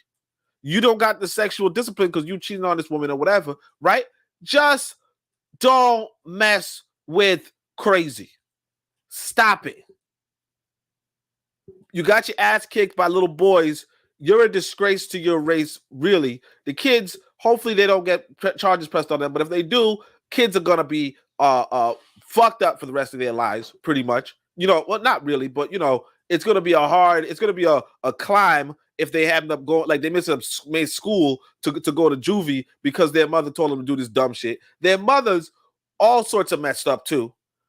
So much wrong. And I'm not saying you shouldn't defend your parents, but of course it's not even defending your parents. the man's not attacking your mother. He slept with another woman. Her ass needs to grow up and tell him to leave. You can't come back. That's it. That's it. Yeah, agreed, Oni. Because the thing of this too is once you do that with these kids at this age, now what happens in another 5 years or so, right? Luckily, these kids just throwing blows. But what happens to one of these kids break bad and stabs a man or something like that? Like that's. But again, the guy who's here is the asshole too, because if he got stabbed, you shouldn't have stayed there. You should have got up and got the fuck up out of there. Clearly, you don't want to be there if you're cheating on their mom. Go ahead. Let me say this, because I know you're gonna go to everybody else. Let me just say this: there was this family. I think, like this mother had, I think she had 2 kids, whatever. Right? One of the boys got a better gift, okay, a better Christmas gift. So the other boy, I don't know what happened, but I think one of the sons ends up shooting his brother and his mother over a Christmas gift type stuff. And of course, this happens, negativity happens everywhere. But what I'm saying is that, yeah, like you said, if these kids if these kids are just a little bit older or they were seasoned in this sort of behavior, this could be 1, this man's life.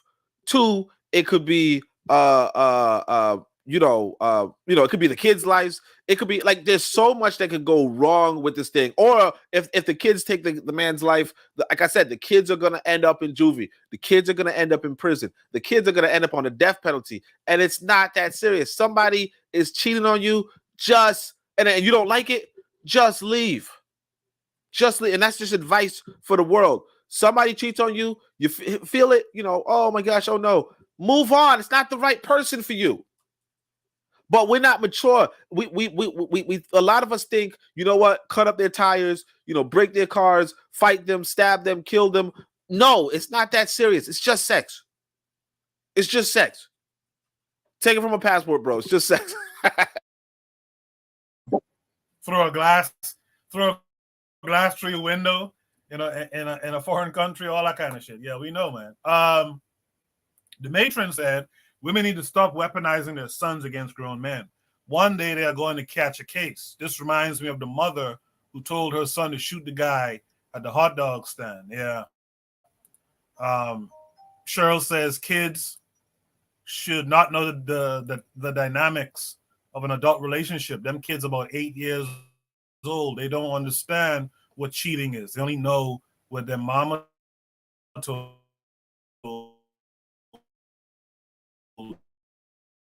them. That's a fact. I don't know, my computer. If Jose is still there. Yeah, I'm maybe he's not there. Let me hear from brother. Oh, sorry. Is it my turn? Is it my turn or no? Well, yeah, I think he's talking right now. Yeah, you dropped out a little bit. Yes, yes. Your oh, okay. But I think isn't he the father? Because I think my last fight was with I still can call it a fight because the boy was 17 and I was just playing with him, I was using my flat hands, slapping him and like a Spanish toreador, just playing with him, sort of. But when I got home, he probably in that mess he probably got his finger in my eye because my eye was red. And a friend of mine, he said, yeah, no, you should have, you should have manhandled him, because nowadays these kids walk around with knives and guns. It could have ended differently, So I was watching and I was thinking, are these maybe he feels guilty against his own children, like, hey, I cheated on your moms. But what I also want to say is the moms was cheering them on. Yeah, get that nigga. Yeah. I don't know if you guys heard that, you know, and going to a juvenile. I don't know. I don't know. You know, I think they are already lost. Their mother already got into their mind, so they are already on a path to downhill. So they are already programmed like this. So I don't expect a lot of good happening with that type of parent, right? So yeah, I think going to Juve or staying, you know, or getting educated, quote unquote, on many quotes by a parent like that is going to lead to juvenile or prison anyway, is what I'm guessing. But back to the dude taking this. Yeah, is do we know, do we know if those are his children's? And yeah, and like I said, you know, thinking myself in that position, yeah, maybe he feels guilty, but uh, uh, yeah, and if it's not his children, yeah, grab one and throw him across the room, and shit should be done, should be done with, you know, and in that time, yeah, grab your stuff and leave if if those are not your children. But yeah, and it's the mother filming, right? It's a mess. It's one big mess, you know. Yeah, what can I say? It's we just watched. Um, yeah, how can I formulate it? We just watched the gutter of our family life. If you understand what I'm saying, it was hard to watch. It was hard to watch. But yeah, if it would be my children and I would have cheated on their mother, I think I would feel guilty, and maybe not manhandle the boys. But I would not take that shit. You know, I wouldn't take it. I would, maybe I would take it like how I took this 7-year old kid, and laugh about it, right? Yeah, that's me. Yeah, it was difficult to watch, man. It was difficult to watch, and I leave it to that. Yeah, very difficult to watch. Thank you for that, Jose. Let me hear what Brother Bukai has to say about it. First of all, even fell from the throne. I would have beat the hell out of them little kids. I'm gonna be honest with you. I'd have took my belt off and beat the hell out of them little kids. Only stop telling a woman to leave a man just because you don't know what was going on. Just leave him, man. That's some BS. Just leave him. Don't do that. You don't know what's going on. You don't know what, everybody don't want to be a passport, bro. Don't do that. Don't tell her to leave. But anyway, that's some BS on it. You don't know what's going on. Don't do that. But I would have took my belt off and whipped the hell out of them little kids. But I would have shook the hell out of that woman. I'm gonna be honest with you. She needed to be checked for real. You don't tell no little kids to jump on me. What the hell wrong with you? But I will agree whoever in the chat, whatever going on, what's ever going on, or whatever has happened, the kids should know about it anyway. But then when it comes to a young man, that's his natural instinct to take care, to want to protect his mother, to want to protect his woman. I'm not gonna get mad at a little child for that. The mama done put him in the business.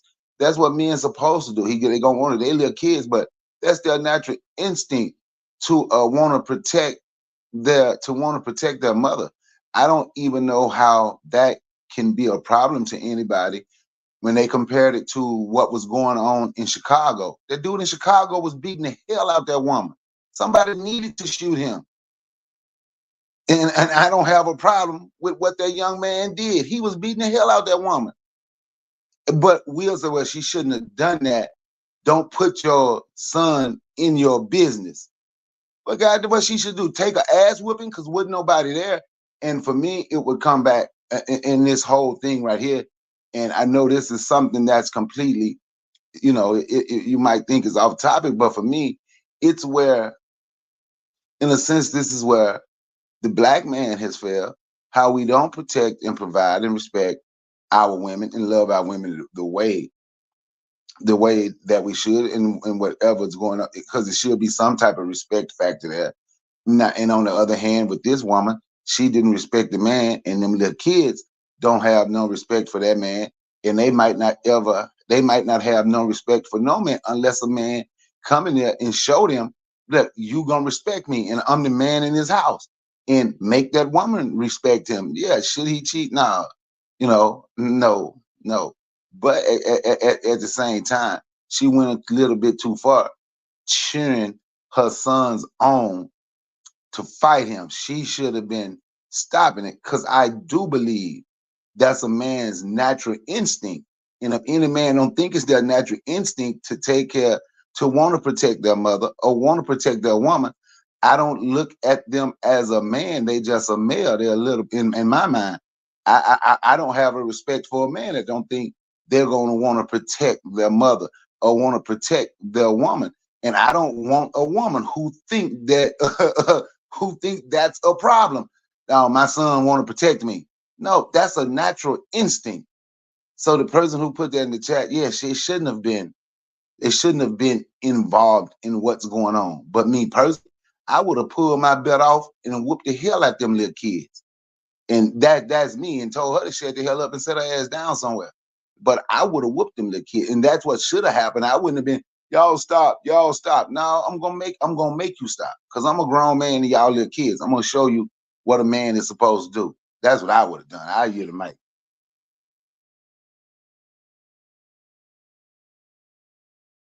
Appreciate that, Bakari. I agree with you. I think it's natural to want to protect your mom. There's something you can see it in little boys. They want to protect their mom. There's something natural about it. I think it's unnatural to sick little boys on your adult problem, though.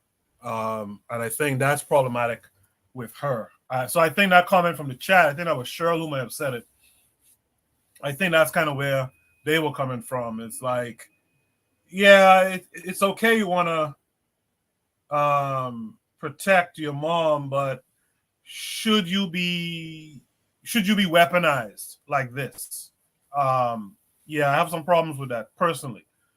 I have some problems with that, because I'll tell you, if my sons and their mother push them into a situation, I'm not talking about they took it upon themselves, but she informed them of something and they got involved and they got hurt. Oh, there's a problem. Oh, there's a bad problem. There's a bad problem there. But that's just me. Anthony, what say you? Let me say this right quick. I agree with that point. That's why I said that whoever put that in that chat, I agree. Those little kids should not be in that business. I agree with that. They shouldn't be in that business. Right. Anthony, what say you?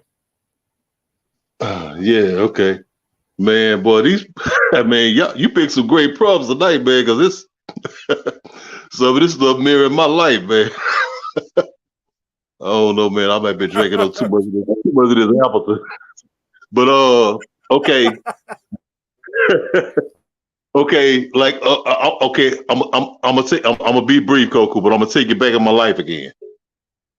Okay, when I was young, like I told you about my father. Okay, now my mama's second husband, I mean, well, her first husband, but her second man, you know, his name was Lucius. Now he's dead now, so we ain't got to worry about it. His name was Lucius McPhail. That's where I get my name McPhail from. Now, Lucius, no, he adopted me, so he's my adopted father. He basically was a great guy, man. You know, I mean, he was a stern, strong guy, ex-military. You know what I'm saying? I mean, he was one of those guys. You know, he was the kind of father figure that you might not have loved him, but you respected him. But see, one thing about him, was he liked to drink a little bit. And when he drank, he liked to get loose with his hands. You know, and I was a kid. I remember I was like 8, 9 years old. Him and my mom got into it and he slapped my mama. You know, at that time, you know, we couldn't do nothing, man. We were little kids. But like the older we got, you know, when I got in my teens, whatever, my teen, like 16, 17, we finally had a conversation with him. You know what I'm saying? He had got in my mama's face for the last time. You know, I'm like, and you see me, I'm a big dude, man. You know what I'm saying? So I was a growing young man then. So I'm like, hey man, you know, don't get in my mama's face like that. Now my mom, no, she was a great woman, man. I mean, she's still a great woman. She didn't urge us to do nothing like that. She, like I said, she always told us basically to stay out of grown folk business. That's what she said. Stay out of grown folks' business. But I'm like, Mama, you know why he talking crazy to you and getting all in your face? And like I said, like even Brother Picard, you know, it's your natural instinct as a man to want to defend your mama or defend the women in your family. And so, and it got to the point where me and my brothers, we said, I got 3 other brothers. Man, we got to the point where on everything, man, we laid there and plotted on killing him. Now, I don't know how serious we was, but we was like, man, if he come around here one more time, man, I'm going to get a knife or something. I'm going to stab his ass. Because, you know, I mean, it was just, I mean, I don't know, man. Like I said, he was a good dude, but it was that alcohol. You know, whenever he got to drinking, he acted a damn fool. You know, we had an incident. We was, like, my mom stayed right down the street from his sister. And we was at the house. We went down there one day to go talk to him, and he was out there. Everybody kept chilling, playing with dominoes. Man, he grabbed a log, like, you know, the one you put on the barbecue pit, and wrapped my little brother in the back with it. And so I was like, man, why you do that? And so, you know, we got into it, got the fussing, and he huffing and puffing, and I got my brothers, and we ran back down the street. And he came home and knocking on the door and booming on the door trying to get in. And my mom like, what's happening? I'll say, man, you know, this man going crazy. You know, and I went and got my mama a gun. No, I mean, and luckily, didn't nothing happen. Didn't nothing happen. You know, we resolved it peacefully. What I'm saying, like, you know, I don't know, man. I mean, no, you know, I mean, from the video, no, she shouldn't have got her children involved in that. No, my mama didn't do that. But I'm just saying, you know, from the video, no, she shouldn't have got her children involved in that. But at the same time, you know, it's like, I mean, I still go back to what Brother Picard, it's your natural instinct to defend your mom, man. And yeah, I just leave it at that, man. I'm go ahead. Shout out to Anthony's mom, by the way, man. Shout out to her. Yeah, her name is Gladys Marie Kemps. Kemps? Yeah, Kemps. K-E-M. Yeah, K-E-M-P-S. Kemps. Wow. Okay. Yeah. Still living, 74 years old. That's a very interesting name, Anthony. Yeah. That's a very interesting name. Let me put it like that. Because in the Bahamas, we have a lot of Kemp. But what happens is when you go in other countries, they anglicize it more, so it turned into something different. But that's a very interesting last name, by the way. But I'll leave it. The birth name, Gladys Marie Kemps. Yeah, the other interesting thing, and I saw someone somewhere say this past week or the last couple of days. A lot of Caribbean folks, and I could say this particularly about Bahamian folks, but a lot of Caribbean folks, still now today, but back in the day, very unassuming. They come and they just fall right in. They don't talk about where they're from, all that kind of stuff. And so you'll find the person who I was listening to, it might have been actually today. Yeah, I think it was a Bakari show today. The guy mentioned how a lot of like what's called West Indians or Caribbeans come to the America South and just fall in, and you'll never know. There's a lot of black folks in this country who don't know that some of their people came from somewhere else. So I just wanted to add that point. Let's welcome in our boy RBG this week. Real Black Gentleman, how are you? I'm good. I'm good. How you doing, Koku? Good. Coming through. Or do I got echo? What say you to the video? Well, I mean, I got a couple questions. My thing is like, I just think about this, and I think like, you know, are they in his house or are they in her house? Like, what's going on? How does this play out? Like, because that's an interesting question. I mean, I know that they're not his kids, and I mean, like, it's like again, I'd say like, I don't. I mean, it's a tough call. I don't think that naturally there's no excuse for that. You know what I'm saying? 100 years ago, 50 years ago, it'd be a whole bunch of crying in this house, and it'd be what happened. Like, we all got beat up. Like, you know what I'm trying to say? It's like, it don't, I'm just saying, like, one thing is just like the idea that, you know what I'm saying, again, she pit bulled her boys. Like, I mean, and again, like, are all these boys, like, do they come from the same dad? Like, is these 4 different, you know, baby daddies out here? I mean, and it's like, shoot, has this happened before? Because like that big boy looks like he knows what he's doing. I mean, it's amazing how you know, there's the backstory behind this. It's almost like it's a ritual. Did she just do this did she do this to the last guy? Like, you know what I'm saying? You see the man. His hands is bound. You know what I'm saying? He can't do anything because again, he's on camera. And Lord knows if he just moves his weight a little too swiftly, you know what I'm saying, that momentum's going, you know, hit one of them ribs, and you're going, you know what I'm saying, it's going to be, you know what I'm saying, child abuse. You know what I'm saying? It'll be seen just like that. It'll be like, but he hit the boy. You know what I'm saying?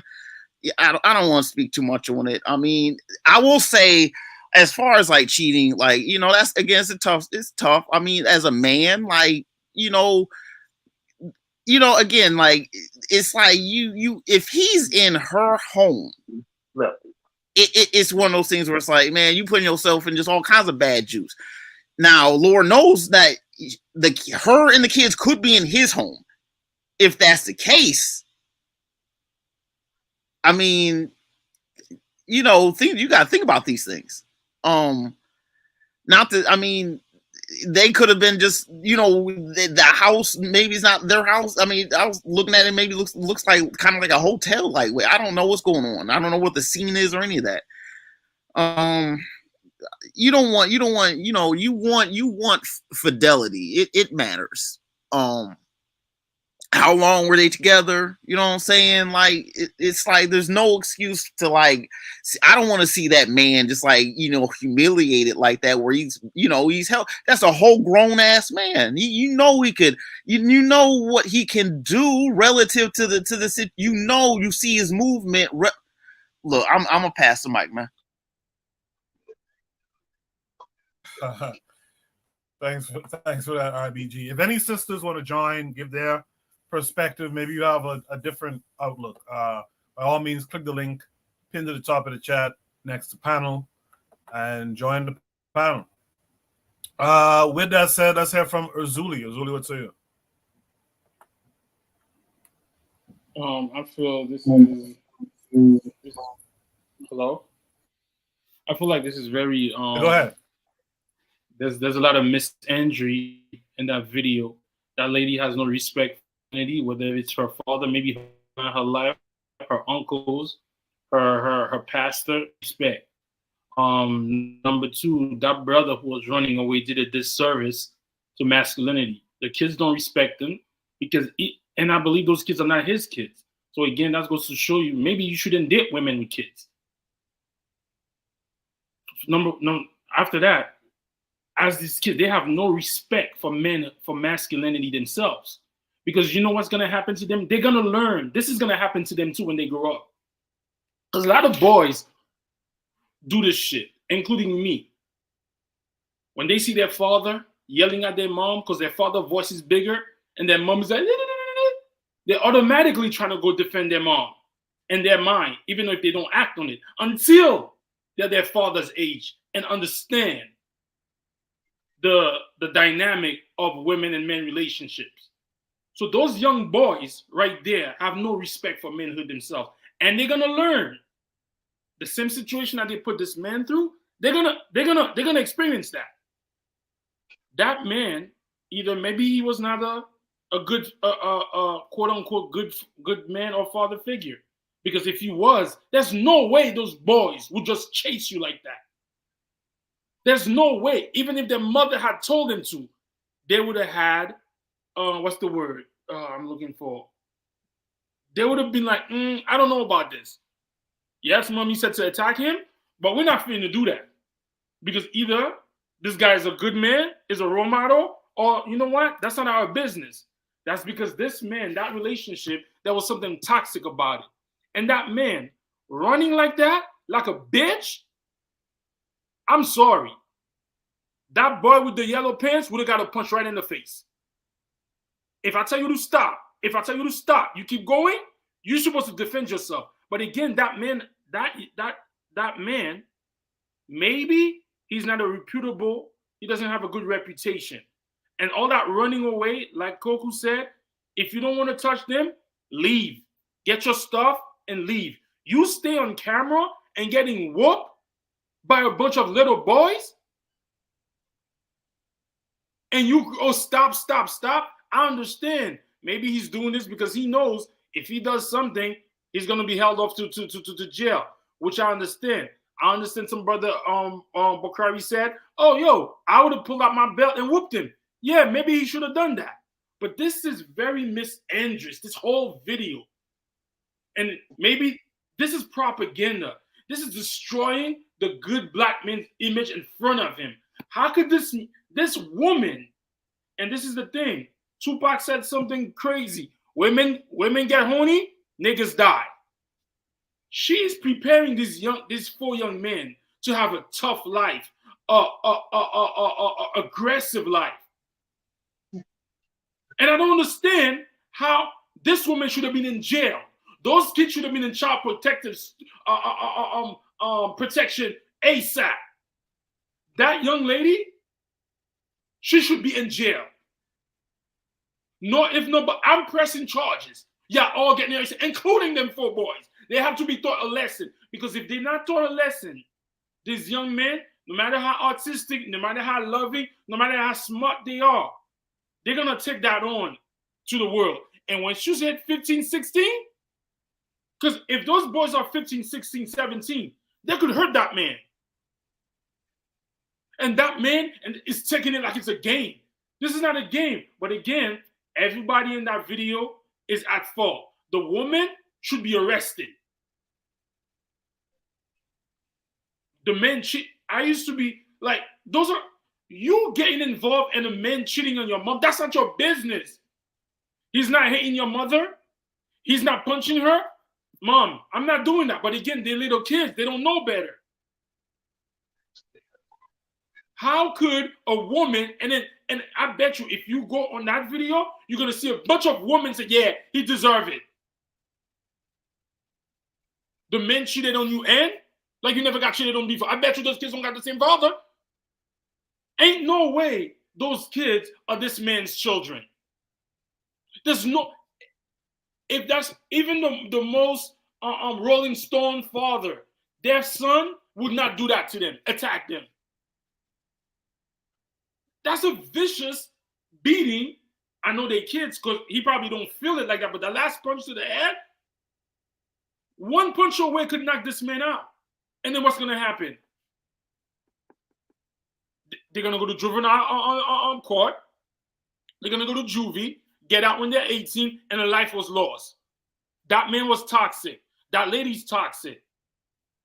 This is the murder of the black man's image. By proxy, the black woman's image too. This is terrible. If that's a skit, it's worse. But that last punch that they dropped in that man's head, and she's there, yeah, that's what you get for cheating. What? So every time a man cheats on you, and then you notice she's not on camera, she got the kids on camera. This is disrespectful. This is horrible. That's all I have to say for that. Yeah, I want to touch on a point that Oni kind of made. I don't think we really expanded on it much. But the comedian Corey Holcomb used to have he has this joke about how he used to deal with a woman with a child, and no, as a matter of fact, I think it was his kid or something like that. He used to just pass through and crack a little silly joke with the kid, and then go smash the mom, and on the way out, crack a little silly joke again. Ask the kid to dance or some shit, and then leave. And I think Oni kind of touched on that a little bit, in that one of the things men need to do too, if you're going to have relationships with women with children, you need to establish yourself with those children too. That's another thing, because I think it's a little harder I think it might be a little bit more difficult for these little kids to attack a dude who was hanging with them, who was, building a rapport with them, taking them out to play ball or something. That's just my belief. But I definitely think black men, if you're gonna, I'm not gonna say you shouldn't date women with children. I won't say that, but I will say, if you're going to, don't be one of them fly by night fellas who just has passed through, grind their mom, and then they see the back of your heels as you bend in the corner, going to your car or something like that. So I think it's important to point that out as well. With all that said, let me say something. Azuli, Go ahead. I agree with what you said 100%. If you're gonna date a woman with kids, you gotta build a little relationship with the kids, because as a young boy, especially young boys, they're gonna know what you came for. It's built in them. They're like, oh, you just coming to meet my mom. You don't care about me. And I think Corey Holcomb, I don't think it was his kid. It was like a single parent mom. But at the end of the day, I agree with what you say, Koku. If you don't want to build nothing special with the lady, you just want to grind. Why are you going to meet the kids? And ladies, if you're just having a casual affair with a fella, why are you bringing him in your house to meet your kids? If we're going to build something, okay, you meet the kids. If you're there to have fun, you're not meeting the kids. And as a man, if you know you're there to have fun, no matter what she says to you, you don't meet the kid. Because like Koku said, that will hurt a boy, even a daughter, to see you just come in, hit his mom or her mom off, and then just leave. And like I was saying, that's probably one of the reasons why these boys have no restraint and be like, I shouldn't attack this man. They don't care about this man. They don't love him. They know what he's there for. So they probably have ulterior motive. They probably don't like this man. And like, you know what? I'm gonna use this.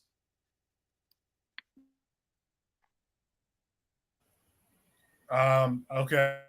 I think Azuli stopped speaking because my sound is cutting in and out a little bit. But I think that leaves me with one over to you, to all of Okay, so here's where I am with this. I start from the best solution to what's happening in this particular problem. So my Uncle Bakari say the black woman is God.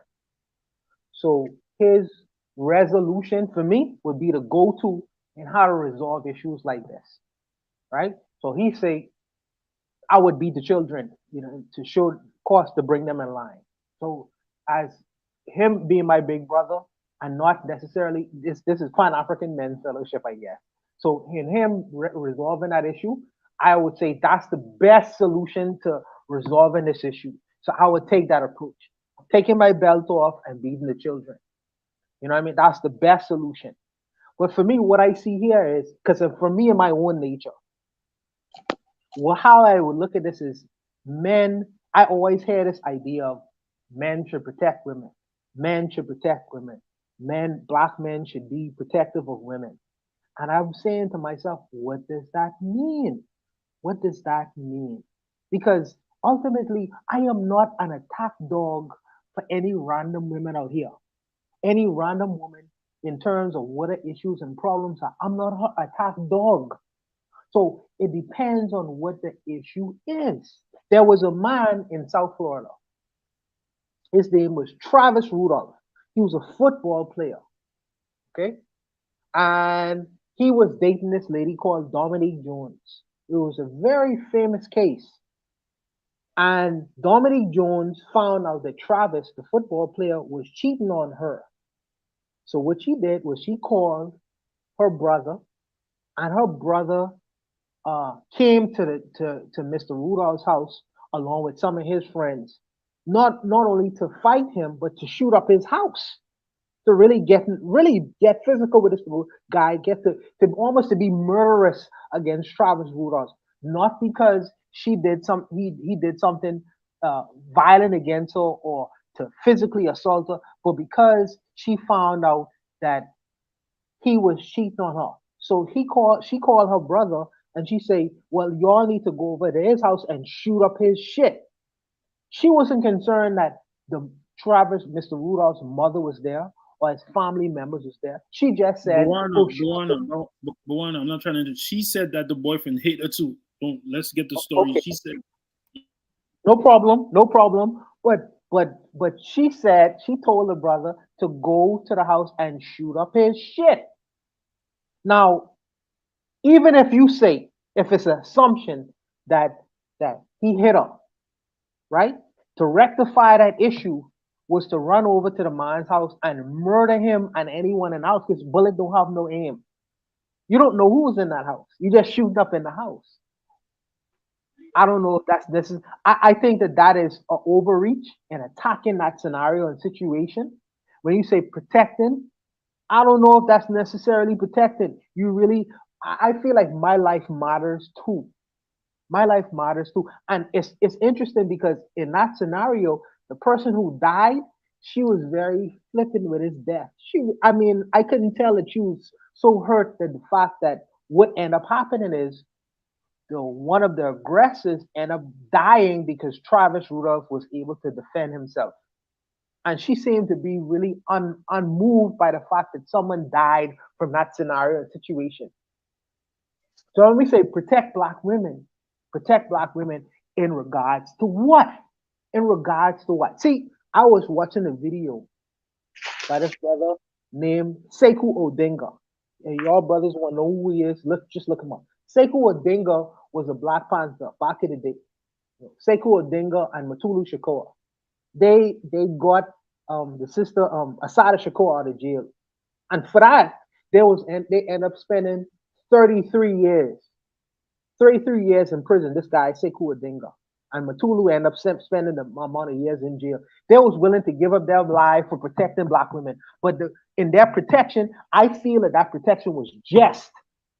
That protection was just. They should have given up themselves and their lives for the protection of that sister because she was unjustly sent to prison and for what she did, and they was able to get her out of prison and send her to Cuba.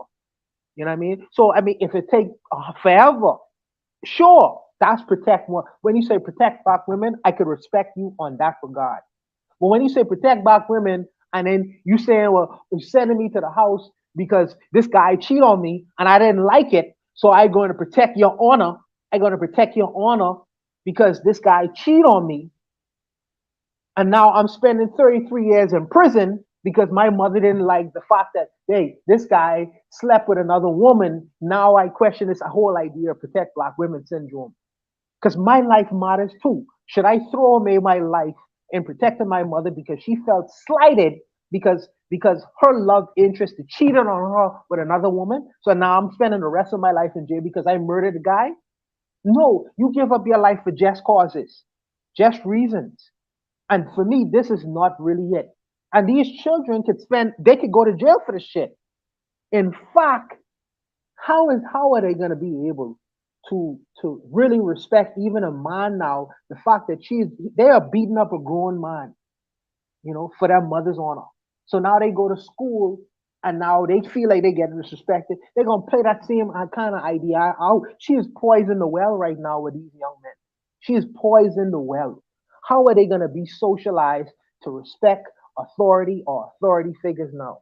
It's very problematic. It's extremely problematic. Yep. And ultimately, at the end of the day, my life matters too.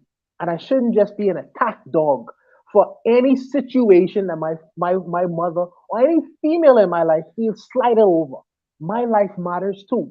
And if I'm going to give up my life, it should be something that I believe and I think I should give up my life for. If a man decides to sexually mistreat or abuse my child, or someone my niece, I would gladly give up my life for her. Gladly, I would spend 100 years in jail. But to suggest that I should go beat up a man and risk my freedom because my mother feels slighted because her man sleep with a woman, sleep with a woman. Now she feels away and now has me as her attack dog. No way, no way. You deal with your own problems. You deal with your own personal issues and problems. You know. So I don't know. I just say that sometimes we should scrutinize this whole idea of so-called protect black women because my life matters too. My life matters too. So before I get involved in a scenario or a situation where I might lose my life in the same situation with this Dominique Jones character, she don't give a shit that her friend's brother is dead. She don't give a shit about that. She's still living. She don't give a shit about him. No, my life matters too. So before I get sent out there as an attack dog, you got to think very carefully about the fight you're about to get into in trying to defend a woman's honor who is not honorable, who is not honorable. You know, but I'm ranting right now. I'll leave it there. You know, your brothers go. I'm sorry. I'm sorry. Guys, brother. guys.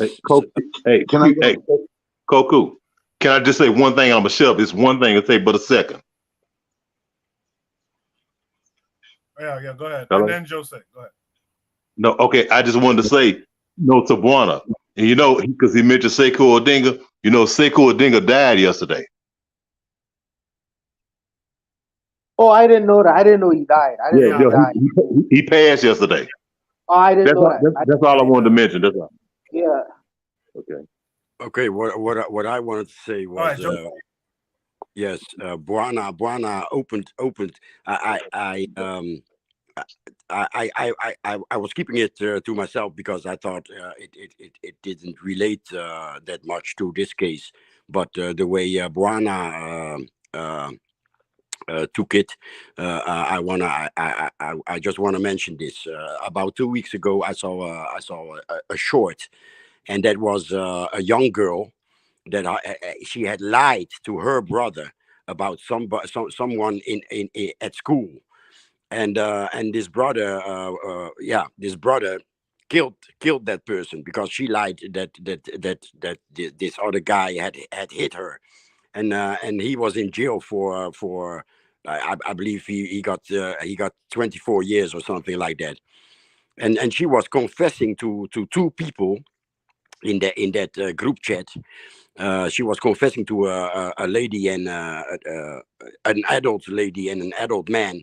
She was confessing the whole story, and she said her mother punished her by taking her phone, and she was telling it laughing like ha ha ha ha. And then he went there and he got and and now my brother's in jail, and my mother beat me up, and she took my phone. But yeah, that was, you know, that was a case of attack dog based on a lie. I mean, you could argue why kill him? He could beat him up, but still, it was he was an attack dog based on a lie. So shit happens, you know. Yeah, that type of shit happens, and I just wanted to mention that because Buana opened the door to that route. So that shit happens too. Yeah. Well, I want to add on. Hey, can I say something? Can I say something right quick? Okay. I'm gonna say this right. After hearing Buana speak, you know, it doesn't surprise. I know Buana say his life matter. Buana, nobody said your life didn't matter. Don't be jealous of the woman. But it doesn't surprise me when Buana said he ain't jumped. Because Buana told me when I and Bawana, stop comparing and conflating stories that don't go together. I love you. You call me uncle. I love you. So you nephew. When that white boy, because he was a police, cussed my daughter out right in front of me, like she would nothing and I would nothing. Get your M and F and A in that M and F and truck before I do this and I do that. I told that white police, I'll shoot you between, I called my daughter and stood her right next to me. I'll shoot you between your F and I's if you ever cuss my daughter again and cut your damn throat. But Juana told me I shouldn't have said anything because I have to survive. No, my daughter have to know that her father is a man and he don't give a damn whether it's a police or not. Ain't nobody gonna, not only was it disrespecting my daughter, I was right there. So he disrespected me too, daring me to say something. I don't have to look for a situation to say, when am I going to protect? I don't have to look for a situation to say, my life matter. Why do I have to do this for the black woman like my life don't matter? I'm not asking nobody or telling nobody to do the things that I do. But if you are a real protector and you gonna protect your woman, and this is not me co-signing what these, because I would have whooped them little kids' ass with a belt and I would have put that woman in check all at the same time. But you don't have to figure out the situation when you need to protect. I know my life matters.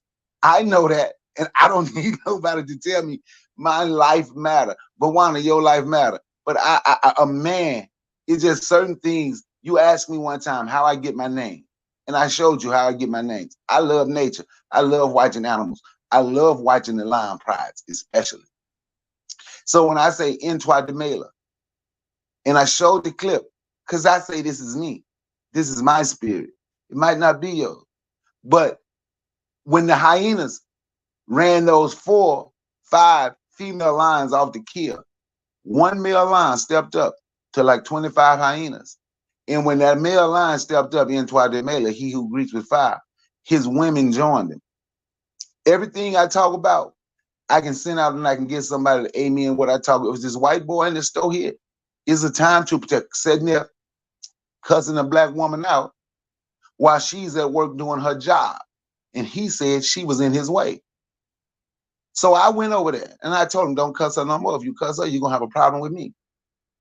You can't, what type of men are we if we think it's okay for any goddamn body to treat our women like trash because I'm concerned about my life mattering and I might be jealous of my woman because nobody told me my life matter. Your life matters. See, now I told you. Man, we got to do better. I'm just being honest. We always talk about what other folks do and what other folks won't do and how these people handle this and how those people handle that.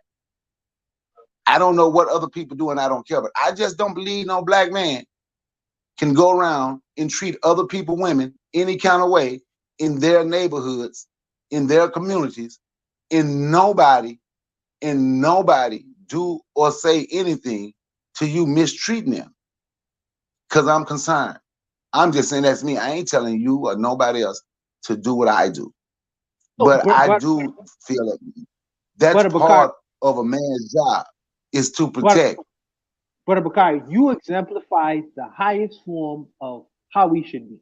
You put women on a divinity level. So I take cues in certain solutions to whatever problems maybe, because that's the best example.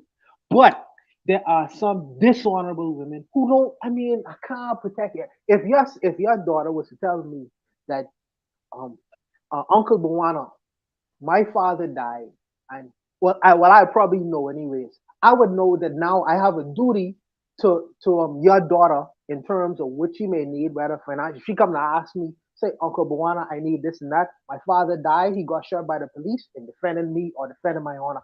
That's honorable. That's on. But you're also telling me in the same breath, I get to defend a woman who she feel like, okay, her boyfriend cheated on her. Now, you know what I mean? You put me in a situation. No, Bawana, that's not what I said. That's not what I said, Bawana. I said you gonna know when to protect. You gonna know when to protect. I'm not saying go jump out the window for anybody. You gonna know. You literally gonna know. I'm not gonna get involved. You're gonna know. I saw this white boy stand out there, pulled up to the parking spot, and he cussed this black woman out like she was nothing. And I saw all them black men just walk past. I looked to see if they were together, and I asked her, y'all together? She was like, no. I said, okay, I got this. That black woman was scared to death. It was two of them white boys. What the hell is a black man supposed to do? You know what I did? I stood there and I said, I dared him to say another damn word when he come out this store. You stay right here, don't go nowhere. He ain't gonna say a damn thing. And I said, his friend sitting in his truck who can hear me because I'm leaning on the truck while I'm talking, he ain't gonna say a damn word either. They ain't gonna say nothing. Neither one of them. When are we gonna stand up and be men? How is it okay? Well, you can sit there, I sat there, you can see 20, 25 black men just walk past, and that white boy got his hands all up in that black woman's face, making her cry. They ain't even respecting your ass when they do that, because they know your ass ain't gonna do shit. So when you gonna stand up and be a damn man? Sometimes somebody got to say something, just like with that motorcycle gang. Sometimes somebody got to say something. You will know when to protect. But sometimes you can't just constantly let, I'm gonna look, if I just lower my head and don't say nothing, we'll be okay because it ain't none of my business. They can come in your neighborhood and just beat your women. They can come in the neighborhood and like they did in Texas a long time ago and get the men and drag them behind a truck with a chain. They can just come in your neighborhood and do what the hell they want to do because we're still trying to figure out when are we supposed to protect. But I dare want us to go to anybody else's neighborhood. Come here and go to Little Mexico and speak to one of their women and watch how they react. We the only people that's trying to figure out when are we supposed to be men. You gonna know when you got to protect. But if we was built like that, all them Arabs, East Indians, and everything else, if we was built like that as a whole, them Arabs, them East Indians, them Orientals, they wouldn't be controlling our neighborhood the way they do. And we're okay with it. You know why? Because the black man ain't stepped up yet. And I'm just being honest. We want our women to follow us. Let's do some man shit then. Yeah, I wanted to add, I think it's a little unfair what Bonner's saying about, oh, you shouldn't defend you shouldn't defend this woman, blah, blah. I don't think the brothers knew, like in that situation you were talking about, I don't think the brothers knew that it was just about cheating. You know, their understanding was that this man was like abusing their sister to the point where she's calling and crying, and like she's like, oh, I've been injured, I've been hurt, that kind of stuff. Now, I can't blame a man for that. And the same, like with this situation with the kids, I can't really blame the kids for not saying, you know what, my mother's unworthy. Like, obviously, to us as grown-ass people, we'll say the mother's unworthy. It's very unlikely that an 8-year-old is going to know that their mother's unworthy. You know what I mean? And it's very unlikely that an 8-year-old is not going to do what their mother tells them to do. Like, for instance, right now, I got this 8-year-old next to me. And yeah, he's probably like, if I tell him he can't punch well, but if I told him to go punch somebody, he probably would. Now I wouldn't do that because he's mad weak, but so I don't know why those kids were so skilled at what they were doing, but maybe they went to the public school system, who knows, right? But the same thing, what I'm saying is that I can't blame the children in this situation, and I can't blame the brother. Now, what I could say about the brother is that if something is happening, I personally, and it's not really the best thing about me, but I personally try to approach things rationally and kind of hear both sides of the story. Now, women don't like that. You know what I mean? But it is really a good thing for a man to, try to assess the situation. So, a guy, you go to a guy and, you say, man, I've been heard you've been, attacking my sister. And he's like, no, I haven't. And, she's just making that shit up. You know how women are. And then now here's the trouble. You're the boy, you're the brother. And, he says, you know how women are. And you know how women are. Right. And then you take that, it's probably going to mess up your relationship with your sister, honestly. But that's the trouble. It's like if you have a sister that's on that time where she would lie to you or lie about some sort of violence, just understand that, you can go to prison. You could, you can go to prison for whatever she's trying to set you up to do. And she's kind of throwing your life away. But again, I can't really blame a brother. I can't blame the brother in that situation. I could say, and I mean brother like she's literally his brother. I could say that, the brothers in that situation should have approached the situation from a more rational standpoint. But of course, it doesn't even seem too rational if you could grab your boy to go attack a man's house. It seems like a lot of boys, like if you look at these boys, like this, like somebody said, 5 years, 10 years from now, what are they going to be doing? They're going to be probably attacking people, right? So like if you're in the framework of attacking random people or assaulting random people, chances are you're probably going to get locked up anyway, right? But people are going to set you up in that situation because they know that you're on that time, and they might be on that time too. So it was just like for that other situation, again, I'm not going to blame the brothers per se, although they might just be, downright violent men, like unnecessarily violent men. There's nothing wrong with violence. It's just a matter of, just attacking random people or that kind of stuff. That's not really good for society. But I don't think that turning it around and saying that, like these boys were like, trying to defend the honor of their sisters. They were not doing that. What they were under the impression that some man was assaulting their sister, and then they did it. So kind of like when you said, hey, I would go and kill somebody for touching a child. Like, yeah, if a child tells you, like for instance, I got this little boy right here. This little boy says some dude was, molesting him. Absolutely. My mind is fixed on, some sort of retaliation. But of course, how rational you can be in that sort of situation, is a matter. But we got to remember this too. There are children, and I'm talking about white people too, but there are children who lie about sexual like molestation, and there are also children who lie about their parents cheating. So there's just and sometimes they just lie to punish their the male in question, which sometimes happens. And I remember this story from like some white folk.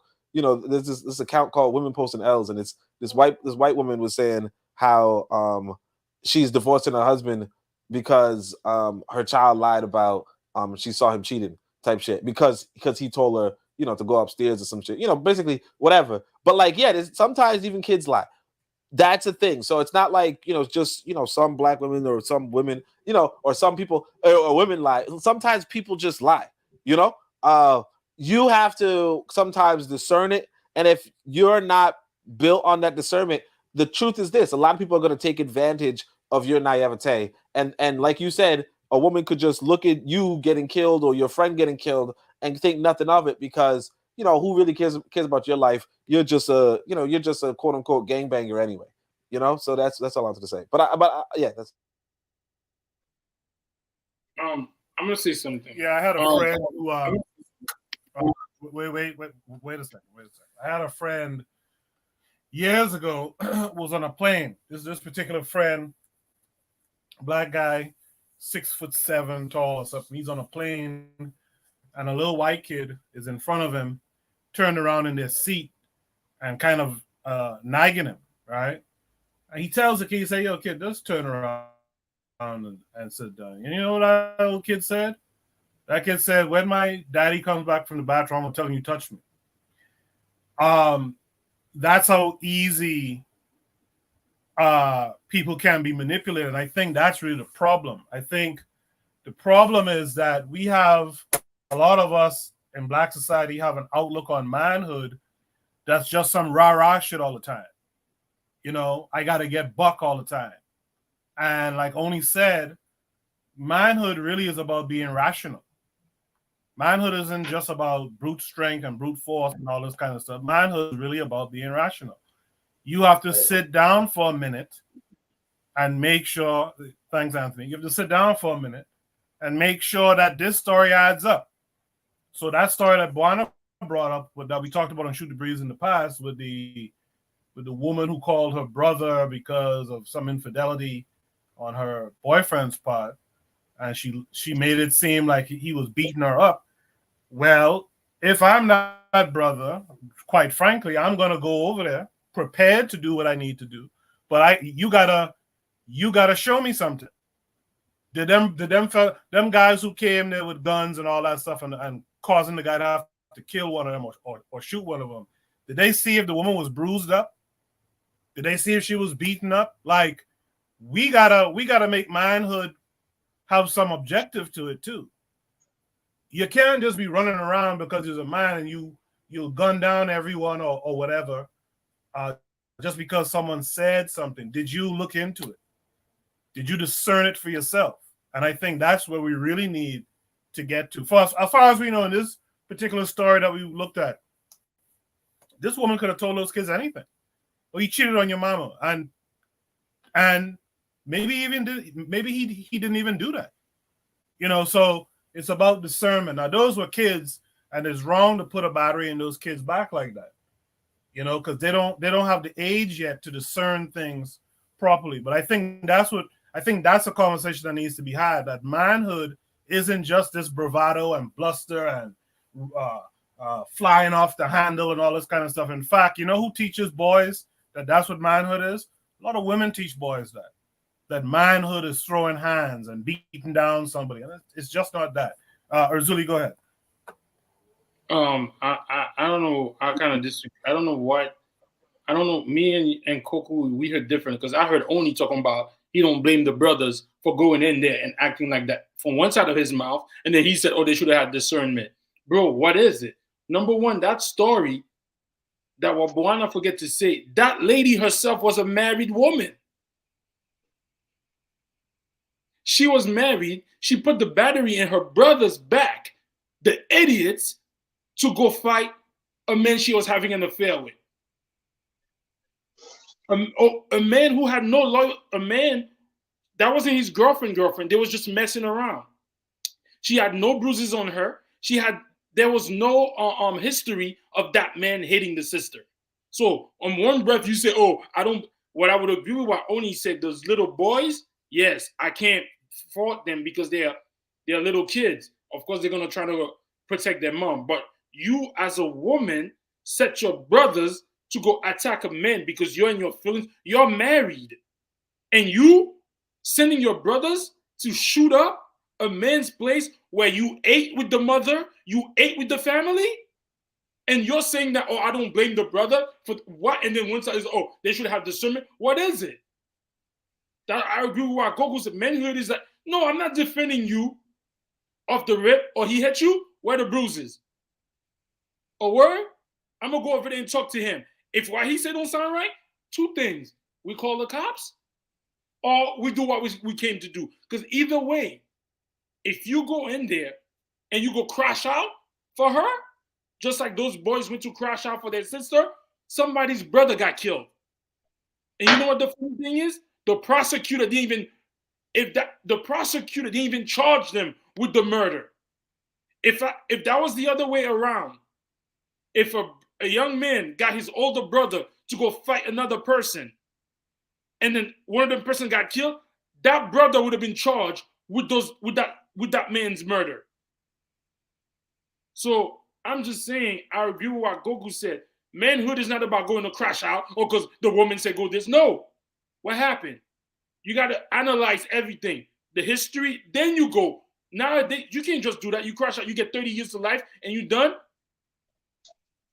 That young man is dead because he was a crash test dummy. That's not even his sister. That's his friend's sister. So I agree with Bawan on one point about, you can't go cry. But those kids, to be fair, they're just little boys. So I give them the pass because they don't know any better. So that's what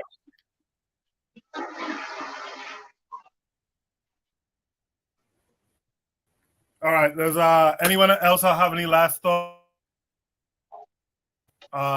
We have 10 minutes left for tonight's show.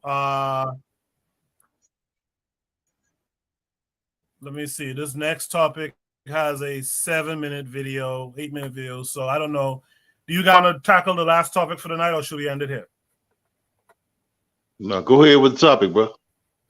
One more topic? Yeah, one more. Should be topic number 4. Yeah, should be topic number 4 says, why are we ignoring UNESCO still? This came with a link to YouTube. We'll watch this video and then we'll discuss it briefly. Ancient Egyptian civilization originated in Africa has been a subject of great interest and research in the field of Egyptology. Many people might not know, but this question was extensively debated and resolved more than 40 years ago at a significant conference in Cairo, Egypt. In this event, leading experts in the field of Egyptology engaged in a week-long discussion. Despite the significance of these findings, which showed strong evidence of the Egyptian language and culture having African roots, this information has not been widely known or discussed. In today's video, we're going to explore these historical discussions and their eye-opening conclusions.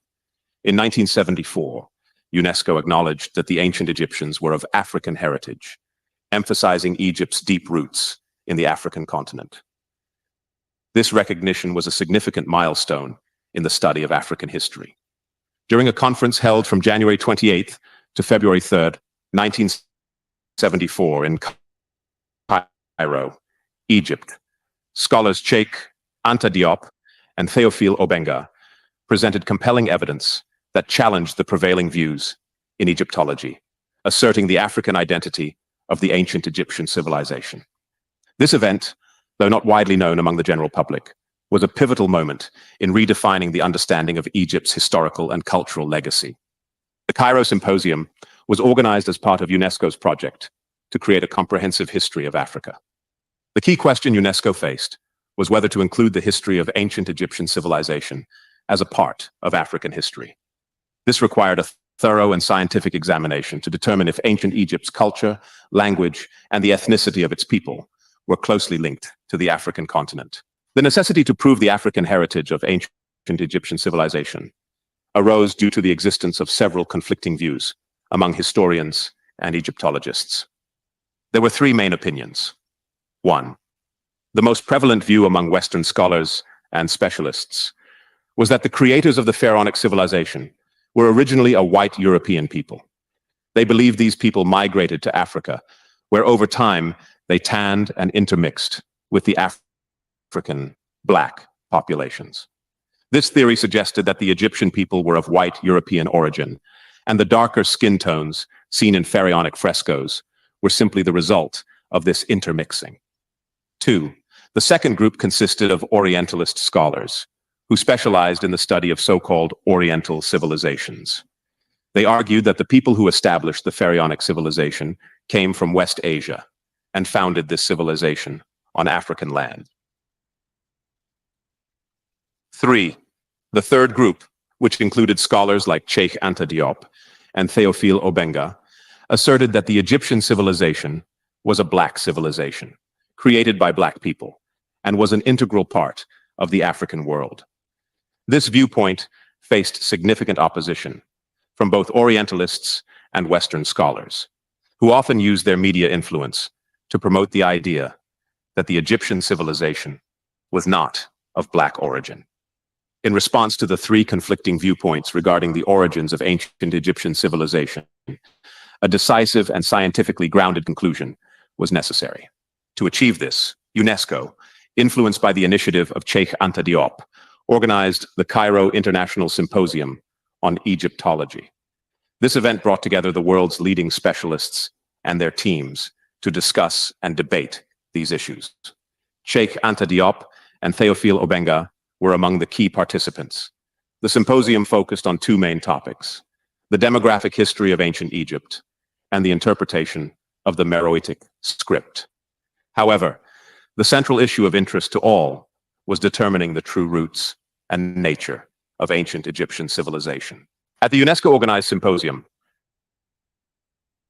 world, including 20 specialists, 5 observers, and 2 representatives from UNESCO, hailing from 14 different nations, dedicated many hours over several days to discuss the origins of ancient Egyptian civilization. Among all the participants, Sheikh Anta Diop and Théophile Obenga stood out as the only two advocating the perspective that the pharaonic civilization was a black civilization. They were the sole representatives of this viewpoint from Africa, in contrast to the other 18 scholars present. To establish that ancient Egyptian civilization was indeed African, it wasn't enough to just show that the pharaonic people had black skin. The task also involved demonstrating that the Egyptian people, 1, spoke languages indigenous to Africa, 2, had culture, customs, and traditions rooted in the African continent. To scientifically validate these points, experts had to draw upon a wide range of academic fields, including archaeology, anthropology, biology, chemistry, geography, and linguistics. They needed to employ various methods from all these disciplines. This required extensive study and research, representing a significant and high-level scientific endeavor. At the conclusion of the scientific colloquium, the findings of Sheikh Anta Diop and Théophile Obenga, who argued that the pharaonic civilization was an African civilization, were recognized as the most convincing. The final report of the colloquium acknowledged the thorough and detailed preparation of their presentations. Despite the comprehensive preparatory documents provided by UNESCO, the work of Diop and Obenga stood out, creating a notable imbalance in the discussions. Their scientific demonstrations of the African nature of Egyptian civilization were so compelling that other scientists, despite their numbers and expertise, could not effectively counter their arguments. This significant scientific milestone, achieved almost 50 years ago, confirmed through rigorous research that the pharaonic civilization was not white or Oriental, but distinctly African. Since then, ongoing serious research has only further reinforced the understanding that Egyptian civilization was a part of African heritage. Some detractors, unable to accept the findings, have chosen to ignore or downplay this event, acting as if it never occurred. This is one reason why many people, including Africans, still have questions about the origins of the pharaonic civilization, even though science addressed this matter nearly 50 years ago. There are instances where Western and Eastern media, as well as some publications and documentaries, continue to present misleading information about Egyptian civilization. These misrepresentations are often driven by motives unrelated to scientific truth. It's important to acknowledge and celebrate this symposium as a time when truth and justice prevailed. This event was a landmark in African historiography, a moment when Sheikh Anta Diop and Obenga made significant contributions to the understanding of African history. Their efforts not only highlighted the rich legacy of their continent, but also showcased the triumph of their ancestral land in the global arena. Should bring up at number 4. Why are we ignoring UNESCO still? RBG, I'm gonna start with you, Real Black Gentleman. What are your thoughts here?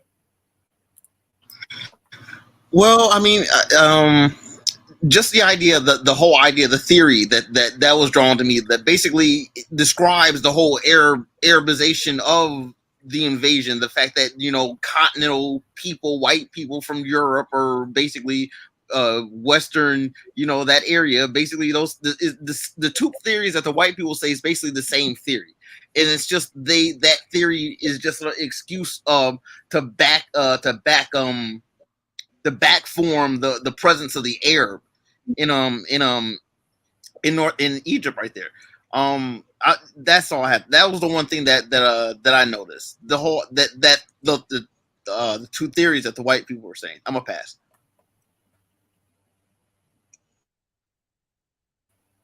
I appreciate that. Let me hear from Brother Bakari next. Brother Bakari, what say you? Well, when we go through this, and if you listen to YouTube, the so-called listening to this, this is why I tell people I don't use the word conscious or woke to describe myself, how I see my Africanness, and it's because when I listen to this on social media, right?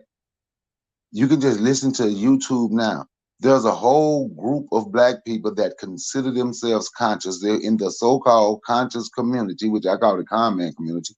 They are doing everything in their power. Now you literally see friends falling out with each other because they are doing everything in their power right now.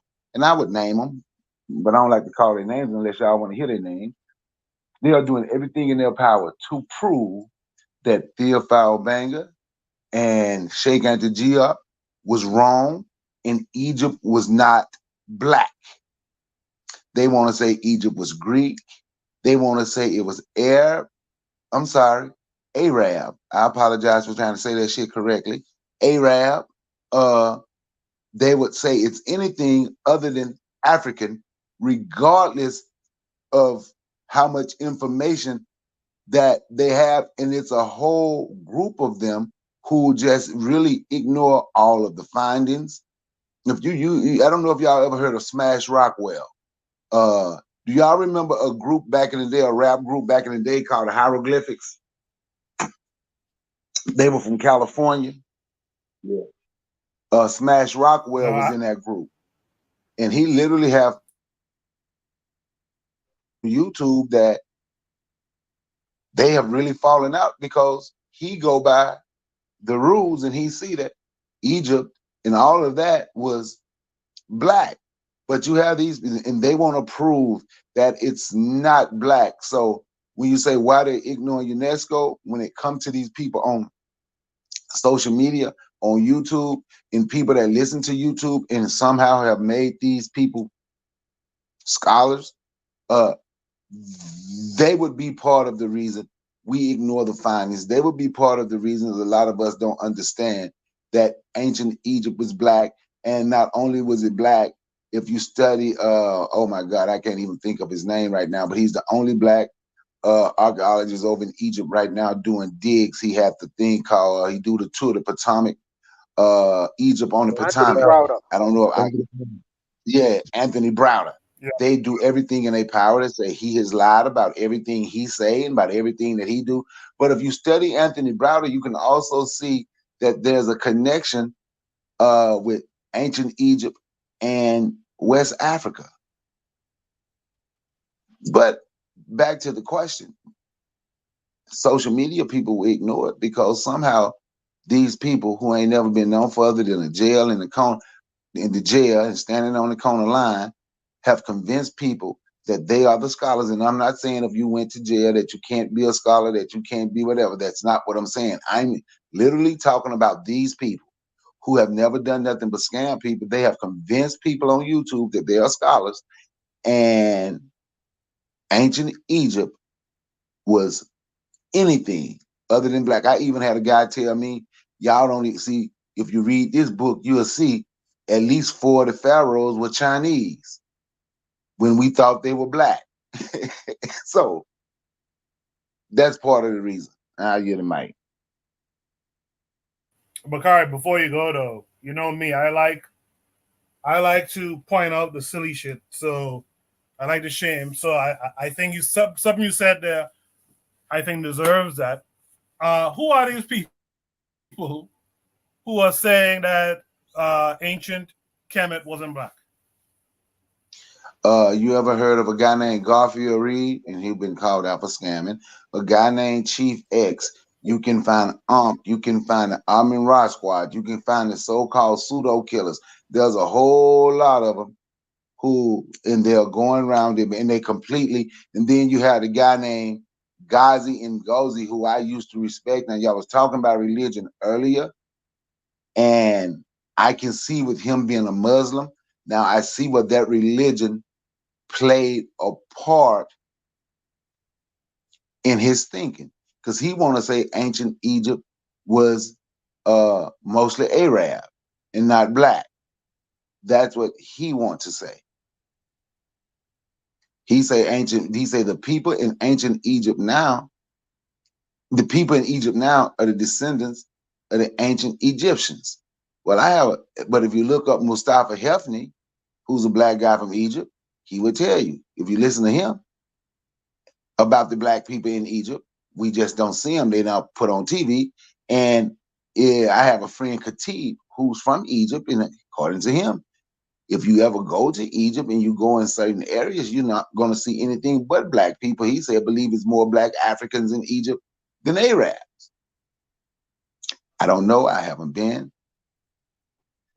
But the people who win the war tell the story. And back to what y'all was saying earlier about religion and how some of these religious people do. That's why I said we can't say all, but I understand what y'all mean, and I agree.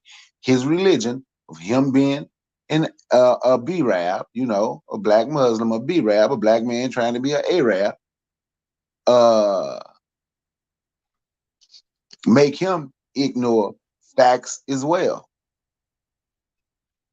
So they went from, I was listening to a debate. They were trying to debate Smash Rockwell. And Smash Rockwell was constantly showing proof.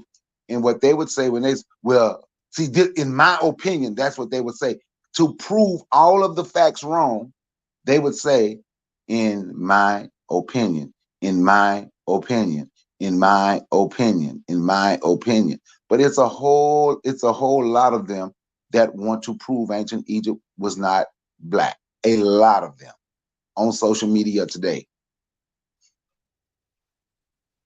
And they have pretty big channels too. Sorry, I didn't mean to cut you off, Bakari. I appreciate that. See, that's why I like about Shoot the Bridge. So sometimes I learn about channels that are good to follow, and sometimes I learn about those that aren't. And so, you know, the reason why I asked Bakari to name them, and some of you in the chat were well familiar. So shout out to KW7, Trigger Happy 262, etc. Now you know, if you listen to those channels, yeah, stop that shit. And if you don't know those channels, don't look them up. Right? So that's the idea.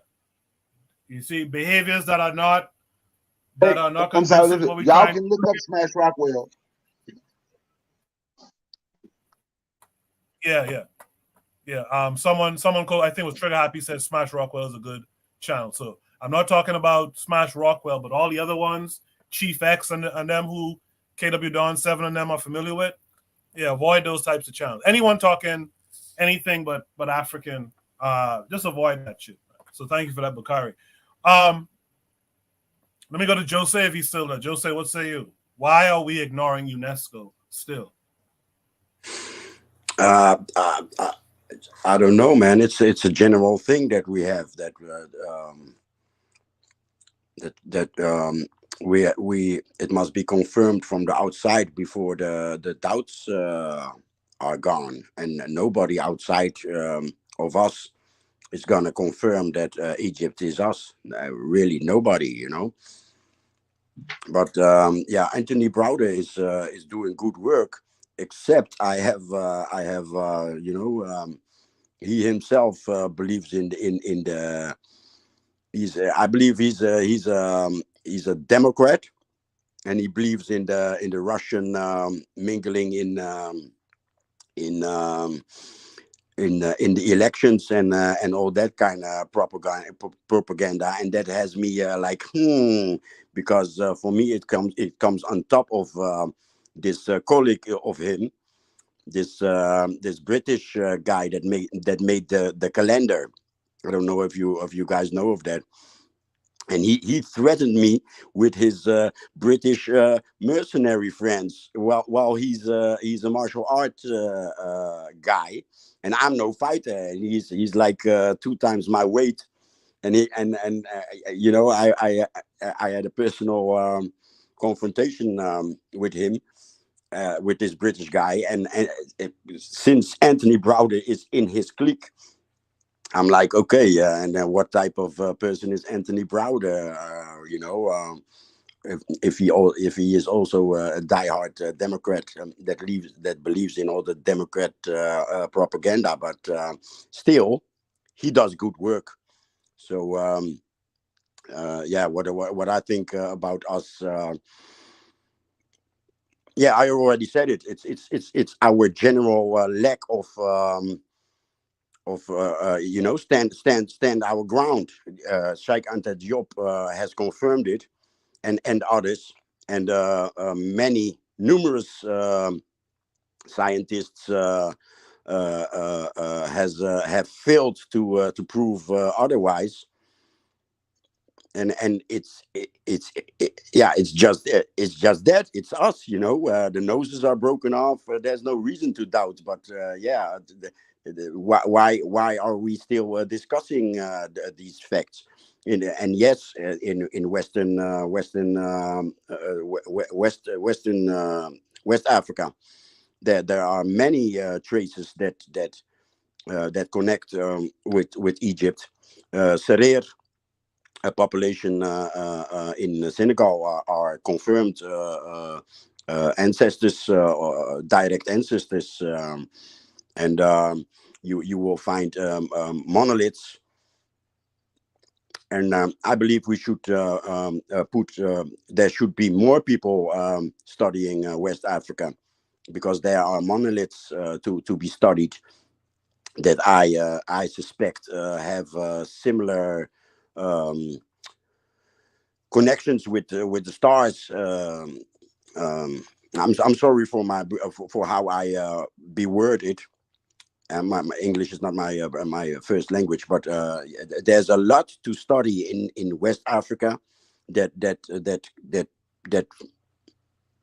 I am sure will confirm one-on-one that it's the same.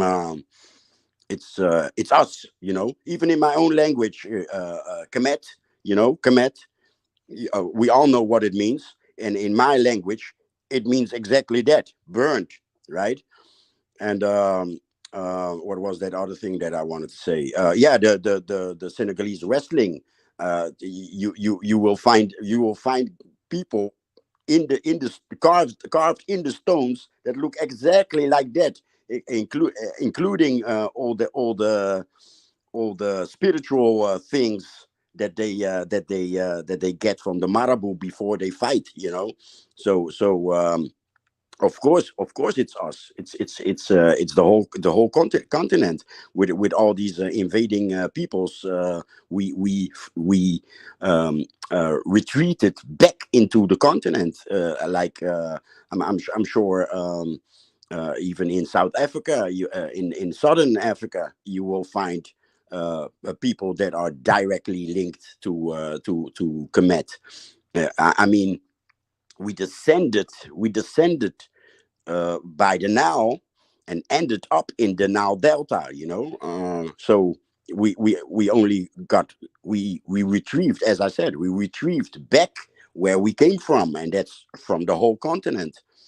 And yeah, what can I say? You know, of course it's us. Who else? and I leave it to the rest of y'all. Appreciate that, Jose. Make sure you guys, when you listen to the playback, check out the chat. Trigger Happy, them are putting up channels that we should be tuned into. Because right now, I'll tell you the truth, I only really listen to the folks on KWAZ Radio. Outside of that, Afro Think Tank shows some love, so I'll catch his videos. I'll catch one or two Brandon videos still. And that's about it. Camjiverse. And that's about it. So I appreciate, the suggestions out there. Thanks for that, Jose. Anthony, what say you? Oh, yeah. Coco, Coco, I know that you very busy, brother, man. You do a lot of things, and you probably don't get a chance to check your IG channel that much, because I be sending you a lot of information. Yeah, I be sending a lot of. I'm sorry about that. I send you. I send you. Yeah, go ahead. I'm sorry.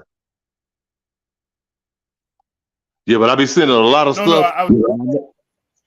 Yeah, and I know I say I Coco. I'm probably sending him too much stuff. No, I probably need to chill out for a minute. But I'm saying, it's a brother.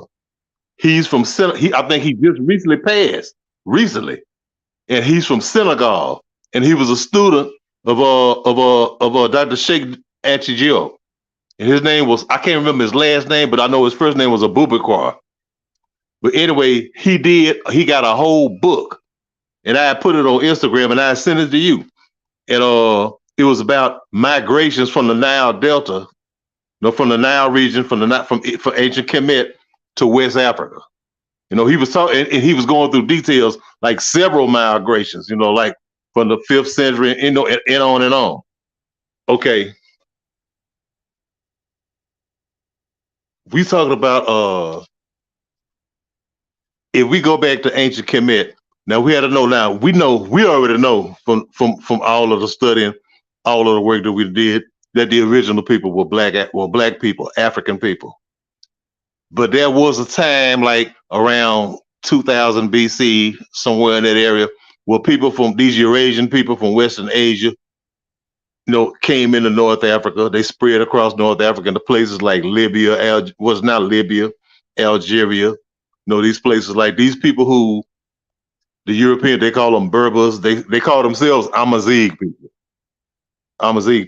And then, and later around the 6th century CE, you had the Arabs who came in and mixed with these Amazigh people. You know what I'm saying? So pretty much we call it Arab North Africa. But like if you study in the history of Kemet, you read real good in the history of Kemet. You had around a time when you had the great king Ramses II. He lived in details of how he had fought against these people called the Sea People. These people from the Asian Sea Basin, from the Greek islands. And these people were in allegiance with these Berber people, the Amazigh people in North Africa and Libya. One group was called the Libu, which is where you get the name Libya from. They had groups called the Meshwesh and these different other groups. Now, the pharaoh who came after him, his name was this other Ramses III. He was known as Merneptah. I need only could get these names right.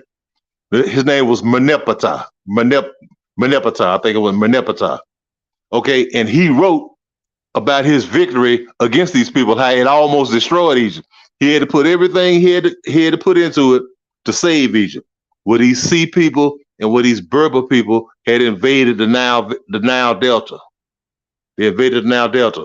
So over a period of time, the population in the Nile Delta, which is what you call Lower Egypt, because you know how in Africa, the Nile River runs from south to north. So what we look at on a map will be northern Egypt, would be Lower Egypt, and when we look at down toward the Sudanese border, would be Upper Egypt. Over a period of time, these people had began infiltrating in the Nile Valley, and then around 1000 BCE, around that time, and on like the 800s, the 900s, you had a majority of the pharaohs and the rulers of Egypt, and mind you, they weren't the rulers of all of Egypt. The rulers in the Nile Valley area were these people of Libyan heritage. These are Berber people, Amazigh people. Well, in Upper Egypt, in the south, you had the people like from around Aswan, who were like the indigenous Egyptian people, like the people who African people look like Nubians. So I'm saying, when it came to the modern age, to the modern era of what they call the Egyptology era, where you had all these like George Reisner and all these people, they looked at it like, well, man, these damn Egyptians, these were no black people, man. Not studying the whole thing. These ain't no black people. No, these were some Arabs under these Libyans and these Eurasian type people. You know what I'm saying? And that's where all of that got lost. That's where all that kind of stuff got lost in. And it was good that we had brothers like Sheikh and the Joke. You know what I'm saying? And Theophilo Banger, man, and I love that brother, man. I read so much of his stuff. You know what I'm saying? To come back and get all of that stuff straight. But yeah, it comes out of something, man. It ain't just like they just, of course they had an agenda, to take Egypt away because, Egypt, Kemet, what we call it, was a high civilization, and damn near a lot of all of the early things that we think about, we associate with civilization all over the world came from out of Kemet, and it came from black people. And so, yeah, of course it was an agenda, to take that away. But I'm saying, I think we had to properly study the history. Anthony Browder's a great one. And like I say, Sheikh Andy Job is already. There's a lot of great people who do a lot of great work. But I'm saying, but I'll leave it like that, man. I'll leave it at that. I know we're running short on time. No, I appreciate all of that you just said, and I'll go back and check the post. You're right. After I do shoot the breeze these days, I got some other things to look at, and so I kind of don't be on social as much as I used to. So I apologize if I missed it. Oh, hey, I'm sorry, Coco. Just one thing, but I feel real quick. Can I say this one thing? Azuli. Yeah. I'm sorry. I just one thing. Okay, just one thing, real quick. Now you remember, it was in the I think like it was around the 8th century BCE, in the 700s, like 750, some 760 like that, where you had the pharaoh, the brothers from out of Kush, from in Sudan, like it was Kashta and Pai and Tohaka. They invaded Kemet. The pharaohs, the kings who were over Kemet at that time, they were Libyans. It was the 24th dynasty. They were Libyan pharaohs. This pharaoh named Shishak and Orsakan, they were Libyan pharaohs, and they had been in power for like over Lower Egypt for about 200 years. And when Taharka them and the Kushite pharaohs came in, they said that we were returning the land back to his people. I'll leave it right there.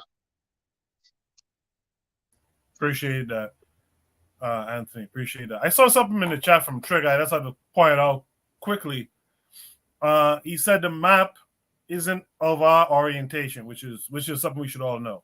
But he says cartography once again shows worldview. The Chinese, for example, put their own country at the center of the map. I did not know that. That's good information to get. I did not know that. Erzuli, what say you to all of it? Well, I don't think Black people all over the world are going to recognize that until it's in their books that's written by the powers that be. So, well, if we take a look at the Buddha with the Bantu knots, tell you he was Black, but Black people don't believe that. The Olmec heads with the afros are out there in America. Yeah, I don't believe that. So the images, the statues, quote unquote, that the ancestors left said that they were Black. Yeah, I don't believe that. Yes, there was some, after the mixing, the conquer of Egypt, there were some pharaohs that came from Greece and from like, yes, but the people who built those pyramids, and they said that Nubia or Sudan has even more pyramids than Egypt. And if that's the case, if those people are the original Egyptians and they're not originally from Africa, how come they didn't build pyramids in Europe or in Iraq? Why did you come to Africa to build it? So you didn't build it where you came from, but you came to Africa and built it. At the end of the day, if you look at those carvings in the wall, they tell you who the people were. So yes, UNESCO, if UNESCO said it, UNESCO didn't make it public. UNESCO didn't make it wide known, didn't put any propaganda behind it. UNESCO didn't do none of that.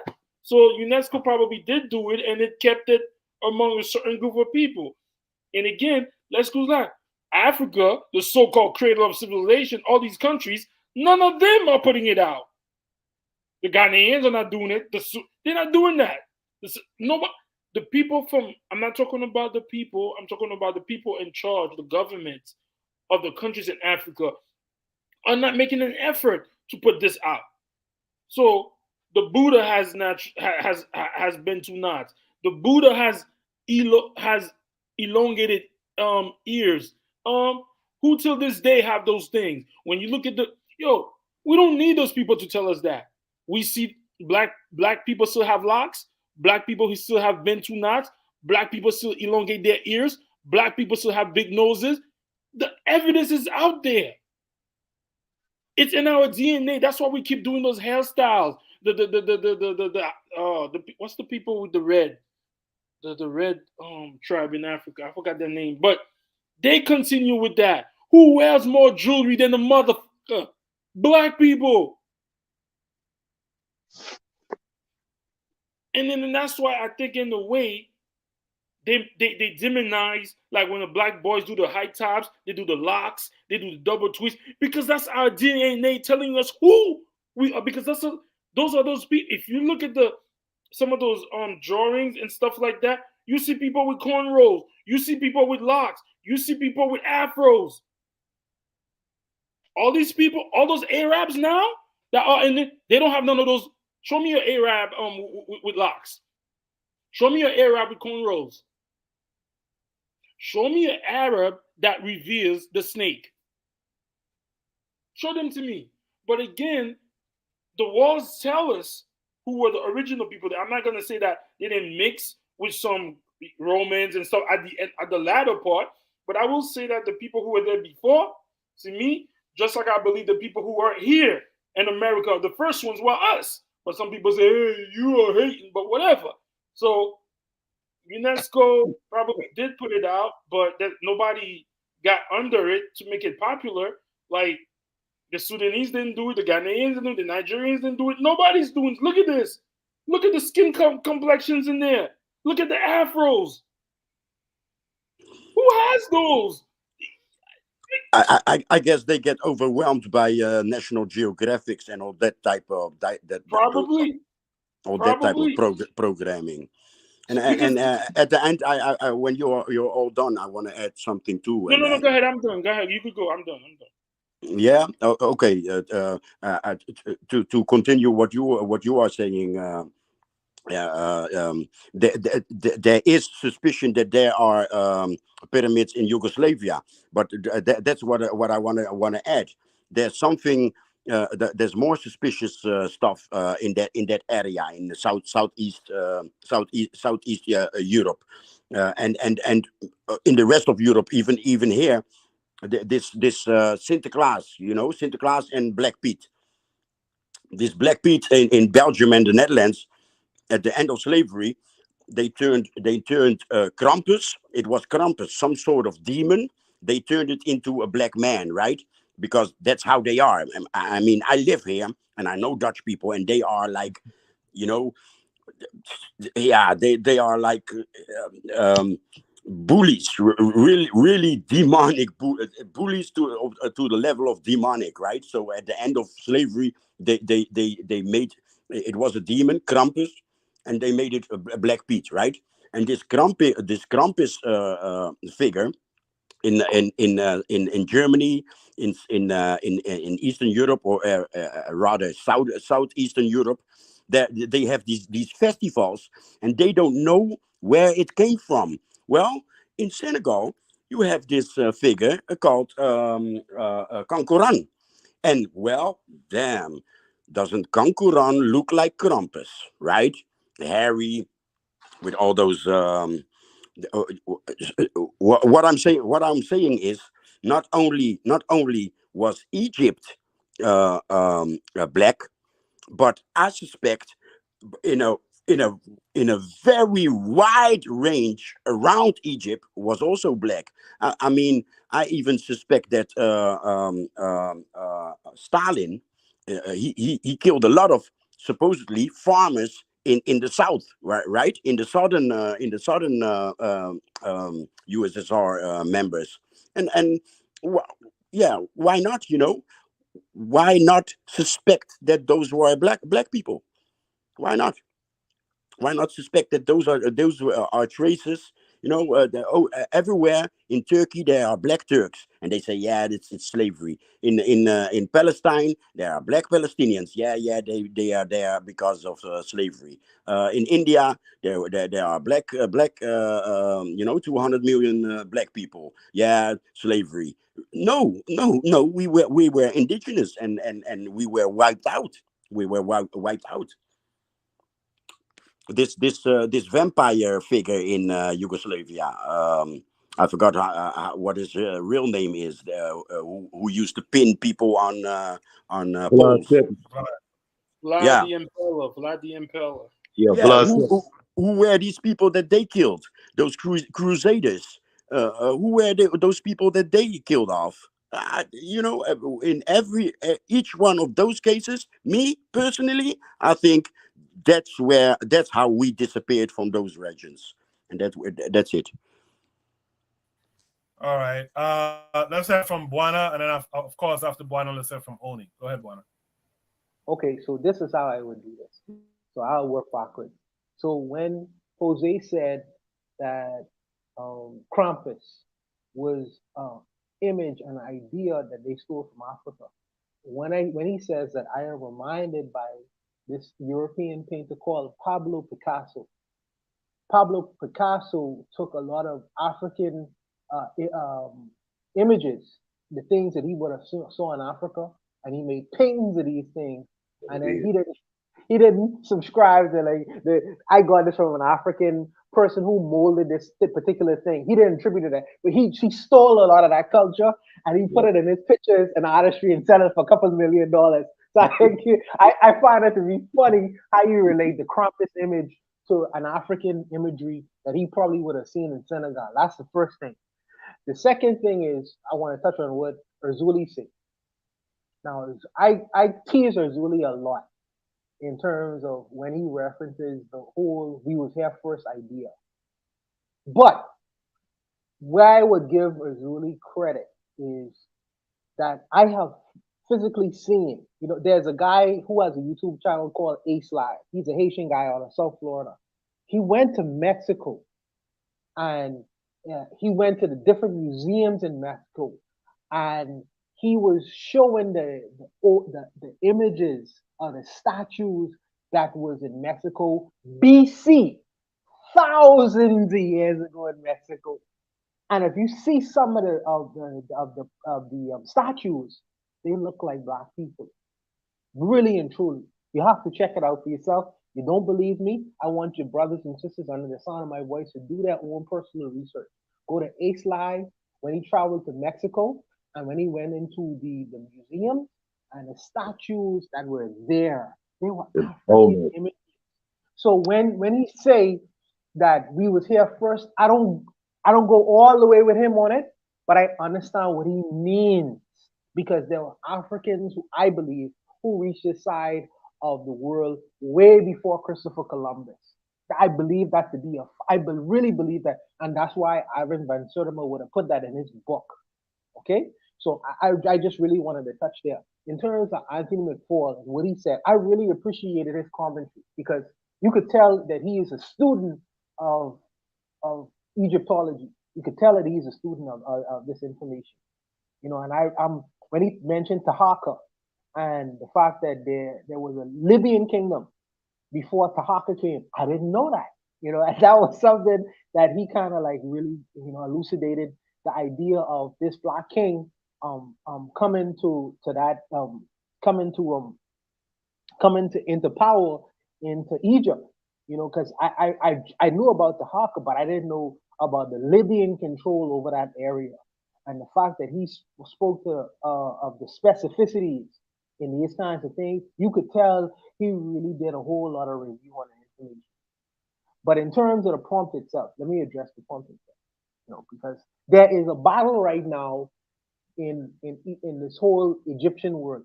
There's an Egypt guy called Dr. Zahi Hawass. Zahi Hawass. Zahi Hawass. Yeah. And it's his contention that Egypt wasn't Black. It was really a European, blah, blah, blah, blah, blah, blah. Even though he's an Egyptologist, he is a Eurocentric kind of Egyptologist. He takes the whole idea of sub-Saharan Africa or Black Africa outside of Egypt. Then you have the people like Shikanta Diop and Dr. Theophile Obenga and contemporaries. Their contemporaries like Dr. Yosef Van Yochanan and other people who would have came to the West to convey their messages to Western audiences. So you have this push and pull between those two ideas. And you have Negroes who Brother Bakari would have mentioned, the Tiger Squad and these kinds of people who think that the white man ice is colder. They take up the position of Black Egyptologists like Zahi Hawass to say that, okay, we are just a bunch of Egyptologists or Egyptomaniacs. We want to see Egypt as the center of the world. We can't see nothing different. We just a bunch of Afrocentrics. We are wrong in our scholarship. But let's be very clear. Dr. Shakanta Diop was scientists, par excellence in their time.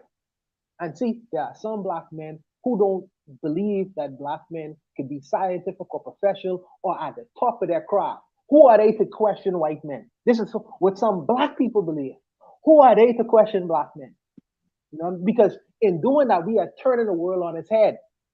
Just like the slave back in the day when the when the black man used to try to escape the plantation, say, where we going? What I mean? Where we go? We can't escape this plantation. This is the best we ever had it. How dare you question what the plantation owner trying to?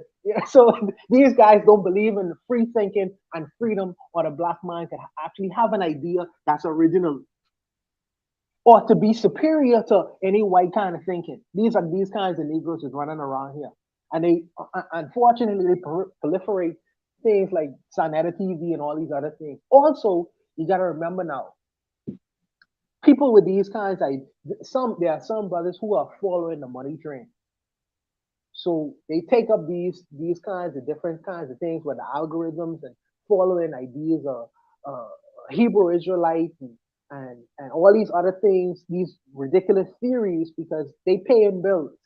They got to pay bills. They got to keep certain things popular, even though the information might be wrong and erroneous. You got to keep the algorithm going because that's how they pay their rent.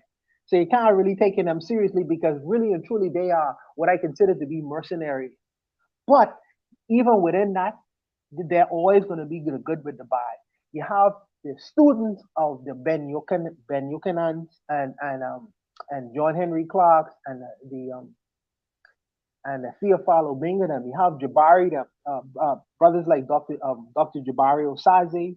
You have people like Sekou Killer who trying to help and assist in bringing the truth, but it's always going to be masked among the people who really just trying to pay their rent. So they're gonna create all kind of narratives, and you're gonna have the push and pull with the black men who always gonna believe the white man ice is colder. So it's a lot of complexity to these kinds of arguments, and you really have to be within these kinds of channels to understand what's actually going on. But I leave it to the brothers like Anthony and Kemji, Verse, and all these brothers who are really sincerely interested, trigger happy, sincerely interested in this kind of historical information to help in and assisting people, to educate the people and bring true information forward. But like I said, man, I will leave it there. But I was just trying to kind of like cipher through a whole lot of that complexity and siphon it down to kind of make it simple for anyone who would probably want to listen to this kind of information. But I'll leave it there, though. I'll leave it there. Appreciate that, Buana. Buana, real quick, you speak French, right? Conversational. I ain't native, but I conversational. Yeah. Okay, because I this paper that or papers that Trigger Happy is referring to in the chat that's in French would have been kind of cool to have a person who could interpret it, and we have a discussion. Between me and live about it. So between me and Orzuli, we can figure it out. Me and Orzuli can figure it out. Okay. I'm gonna look up the papers. I'll reach out to two of y'all during the week. All right. Last but not least, let's hear from my brother Oni from the pro-black perspective. What say you? Oh, okay, yeah. So I actually heard of this debate a long time ago. There was a bookshop. There's a bookstore on near Fulton, and the brother was recommending books to me and recommending scholars back in the day, and he was like, he spoke of this debate like 2 African scholars versus 18 European scholars. Sounds like a fair fight, and of course the Africans won. So it's definitely something that more of us should talk about, discuss, that sort of stuff. But unfortunately, Egypt has a special role in the history of humanity. Like a lot of us don't realize this, but all of the Abrahamic faiths are kind of center around Egypt. You know, I mean, I never read their books, obviously, but from what I gather, you know, like if you go into the story of Moses, he's allegedly the Pharaoh's, you know, adopted son. You know, if you go to the story of Jesus, he goes and hides out in Egypt when he's gonna be killed in Israel or some shit, right? You go to, you know, the Muslims. I don't know much. I don't know if Muhammad actually went to Egypt. I don't know, but eventually the Muslims take over Egypt and they preserve Western, like they preserve the Egyptian knowledge, and it eventually becomes foundational to Western culture. You know what I mean? I mean, obviously they also preserve the Roman history, they also preserve the Greeks, but basically it's the Arab conquest of North Africa, and then eventually uh like that preservation of knowledge that they had when they were eventually defeated in Al-Andalus, that preservation of knowledge was transmitted to become foundational to what we call the Renaissance, and you know, Europeans now being the dominant force on the planet. So, or Europeans eventually becoming the dominant force on the planet. Basically, you know, Egypt is central because it is probably one of the oldest repositories of human knowledge, right? Uh, one of the things about the history of humanity, right, is that everybody knew for thousands of years, everybody knew that the ancient Egyptians were black. That's why I don't even understand people saying the ancient Egyptians weren't black, especially black people, because it doesn't even make any sense to me, because everybody knew it.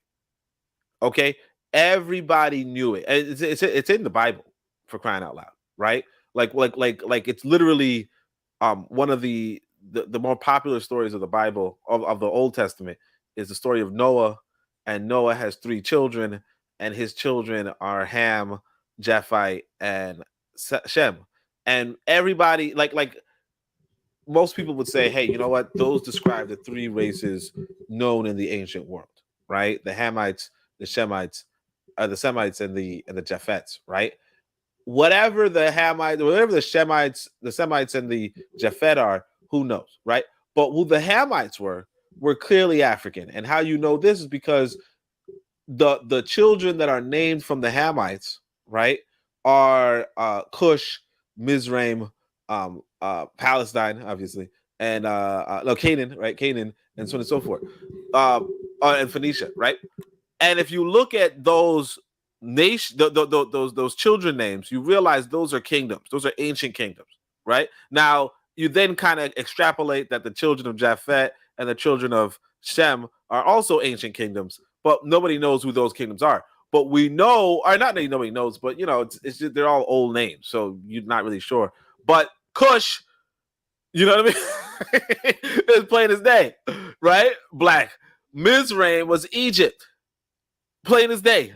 So what you're telling, what, and of course Canaan as well. But what you're telling is, from this story was, oh, these are the black kingdoms because they're the children of the black race, right? Now some people are arguing, well, all of them had to be black if the first one was black. You know what I mean?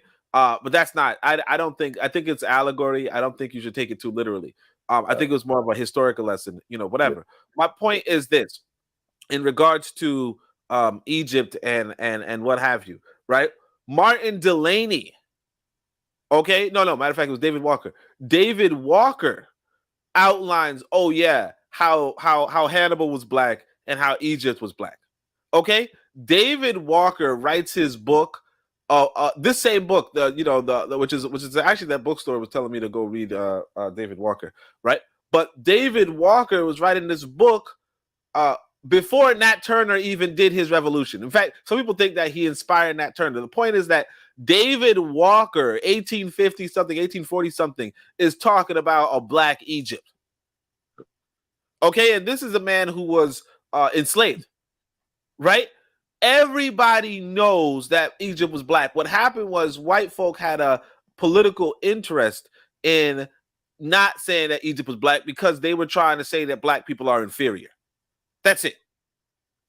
Because how can you say black people are inferior if they had the best civilization in the history of humankind? You know, it's just not something that's consistent to say, hey, you know what? Black people are stupid, black people are dumb, black people don't know math, black people are so forth. And they have the best, their best civilization in human history. Right? Phenomenal to the point where even in the industrial age, a lot of the, you know, with all the heavy machinery, they couldn't replicate some of the results that were done in Egypt. Right? So they had a political interest in that. It was false. Everybody and their mother knows it. So, you know, me hearing that black folk are saying it's false, like, it just sounds stupid. Like, it just sounds stupid because the ancient Greeks themselves would just talk about how Egyptians were black. They were talking about how the Egyptians were black so much that when they saw that there were people in southern Russia, right, who the Colchis, I guess, who were circumcising people and had dark skin or whatever, they were like, oh, they must be like the Egyptians because they have dark skins and they circumcise because they're black and they circumcise. So I mean, and just to land the plane, I think that a lot of people, I think African people did travel around the world. One of my favorite books, like I recommend 3 history books all the time. The 3 history books, obviously, Destruction of Black Civilization. Shout out to the matron. She's reading that right now for you guys. So definitely check her out. She's been reading, I think it was 7 p.m. or maybe 8 p.m. I think 7 p.m. Yeah, 7 p.m. She's reading 7 p.m. for the last few days. So you guys check her out. She's definitely reading the book. That's one of those books you should read. And I tell you, you should read it every year, but I don't do that. So I can't really say that anymore. But read Destruction of Black Civilization. The other one is Wonderful Ethiopians of the Ancient Kushite Empire. Okay, because Azuni is saying stuff about the ancient Arabians or the ancient Middle Eastern, how they were blah blah. Like, yeah, that's documented. Let's get Oni. Yeah. Can I just say one thing real quick? It was a sister that wrote that book. Drusilla Dungy Houston. Yeah. Yeah. That's all I want to say. Oh yeah. So Drusilla Dungy Houston. Yeah, that's like I said, that's one of those top 3 history books again. And the last one, of course, is Robin Walker. That one's huge. It's good. Robin Walker, sorry, what was it called? When We Ruled, right? When We Ruled. I don't know if we can get him on the show. But I mean, I can't really connect you on him. But that's a good brother, right? He's alive right now. He's I think he was an economist, and he said, let me just put together this history, and he did. And it's a really excellent book. So those 3 books, but like, yeah, you could see the African presence in other countries, absolutely. But I don't think that you can use that to say, hey, you know what, the Native Americans don't exist or some shit, or the Native Americans are perpetrating a fraud. No, I think that like in the Wonderful Ethiopians of the Kushite Empire, we know that African people went to other countries and brought in their civilization for what it's worth. Now, I have a hypothesis as to why we did that, but that's just going to be a little the tangent. But my point is that we know that Black people had established different, if you will, colonies around the world, right? We know that we've done that. Did it backfire? Absolutely. Did it backfire? Absolutely. But we're not. Well, I do not subscribe to the view that we are replacing other people. But as far as why people don't understand the UNESCO thing, I think again, like I said, white people have a political interest in saying that Black folk are inferior. That's it. White folk have and look, I don't blame white people for that. I think white people should absolutely try to advocate for their own superiority. Because that's what we should be doing. We should be advocating for our own superiority. And I'm not saying, take it to Razuli's level where we say that everybody and their mother Black. No, but absolutely, I think that when we are Black and when we are doing good shit, we should be putting that forward. You know what I mean? Black man does this, we should put that forward, and we should be because the power of images. Even though it made it seem like I wasn't really about media. I'll tell y'all this, as a matter of fact. Somebody just wrote on Twitter, and I'm gonna end it here. Sorry, but somebody wrote on Twitter, "Why don't you think about suicide?" And it's like that never crossed my mind. And I said, "Look, that never crossed my mind, but maybe there's something in the media that's making that cross some of you guys' mind. And have you guys heard of the Werher effect?" So a long time ago, I decided to look into racism, and a lot of racism, like where the racist ideas come from was this guy named Goethe. Goethe, now it's not him, it's just that he was such a good writer that somebody was like, white people got to be superior because this guy is such a good writer, But anyway, so I read Goethe, The Sorrows that Were Her. It's a good book, but in the book, the protagonist, spoiler alert, protagonist commits suicide, right? And then after that book was published, a lot of other people started committing suicide too. So they call it the Were Her effect, because when people publicize or romanticize suicide, a lot of people, like humans, will do that. They'll go along with it. So media is a very powerful thing. And that's why, again, white folk are not going to give you good media so that you can feel good about yourself. They want you to feel like shit. They don't want you standing up. And at the same time, you have to give out good media for yourself. And so, yeah, you take Egypt. And first off, because the Egyptians were black, they were African. Some of them are your ancestors, right?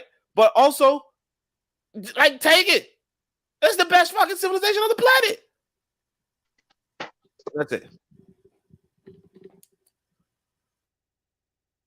Yeah, well said at the end there. Just take it, man. The shit, it's the best thing we've ever seen on the planet. Just go ahead and take it. Take it. Is there any last thoughts? I know we've gone over time tonight. I apologize. But hanging out with you guys is always a highlight of my week usually. So I appreciate being here with you guys. I hope you guys. Pardon me? We can't go another hour? Yeah, we won't go another hour. But okay, but I'm sorry, go. That's what she said, right? But I appreciate the conversation, and tonight was a real good conversation. Is there any last thoughts on this prompt? Well, on the screen I have up the page that Trigger says he thinks the video comes from him. Hey. And Zuli made the point that I could translate it to English, and I did it. So what I might do is I might actually read some of these off during some of the weeks. We'll see what happens, but maybe I'll go in there and read some of the articles on there. All right, Anthony, you want to say something? Yeah, I just one thing. I was just thinking back, like when Brother Bakari was talking about those groups. Now, I was, I mean, not nothing against Brother Bakari, but I'm just saying that Amara Squad group, well, I don't know if they done had a change of mind or whatever, but that chick, that sister, Mayat, or your Mayat, she pretty much in the camp of, a Black Egypt thing. Now, and look at, hey, and I got a whole lot of problems with that sister because she do a whole lot of low vibrational stuff. Absolutely. But I'm saying, yeah, a whole lot of it. But I'm saying, she pretty much, she in the camp of Black Egypt. I mean, because it's in her name, Oya Mayat. They always talking about the Mayat, about the principles of Mayat. So, I mean, I didn't know, maybe they had some kind of a split in their organization or something like that. I guess, had you heard of it? That's why I be talking about these people on here be scamming all the time. And that's why I say I get away from certain things and just damn near completely turn YouTube off. Honestly, man, because folks be scamming. His name is Ain't that damn Egypt? The Uncle Cat. That's his name. Oh, yeah. I know you're talking about. Yeah. They will tell you Egypt is not black, but they also just remember this. When them people start screaming, cut the check, cut the check, cut the check, the alphabet group, ADOS, right? All of them went to, we African Americans, we Black Americans. We ain't Africans though all this time. We got African in our DNA. They all switch up, man. It's all a hustle. Yeah. That's what I was saying. That's what I was wondering. Was it like some kind of split? Because, I always heard her talk about, the commit thing. And then I didn't know, how to arrest, because I know she wasn't with that group anymore. Yeah. No, well, I don't know if she still rock with Unc. I know that, but she still talk about it. Like you say, you got some problems with her. She be rocking with. She give Tariq Nasheed flowers. Yeah. She sure do. Yeah, that's what I was just wondering, because I didn't know maybe they had some kind of breakout or something like that. Because I thought they was with the Black Egypt, the Black Kemet thing.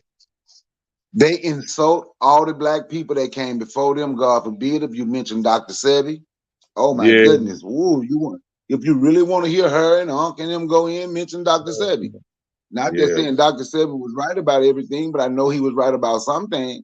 That's why I got And I don't problems. think, yeah, they always, man, it's all a scam, it's all a hustle. That's why I said I started having problems with these folks and started having problems with this thing on YouTube. And that's why I say I gotta win. I had to get back to being me. Because ain't none of these folks real. That's why I'm always like, man, they scam and they scam and they scam. And you can just smell them. If you truly just listen to these folks, you can just tell they scamming. But it's like they done fell out with Smash Rockwell. You know, Smash Rockwell was with them too. Smash Rockwell was with him. I got to get up on him. I hadn't heard of him. Oh yeah, he was with the Amin Ra Squad. You remember the rap group, the Hieroglyphics? Do you remember the rap group back in the day, Hieroglyphics? Yeah, I remember them. Yeah, I remember them. Okay, Smash Rockwell is Casual from the Hieroglyphics. Oh, I didn't even know that. You learn. I'm educated now. I ain't know that.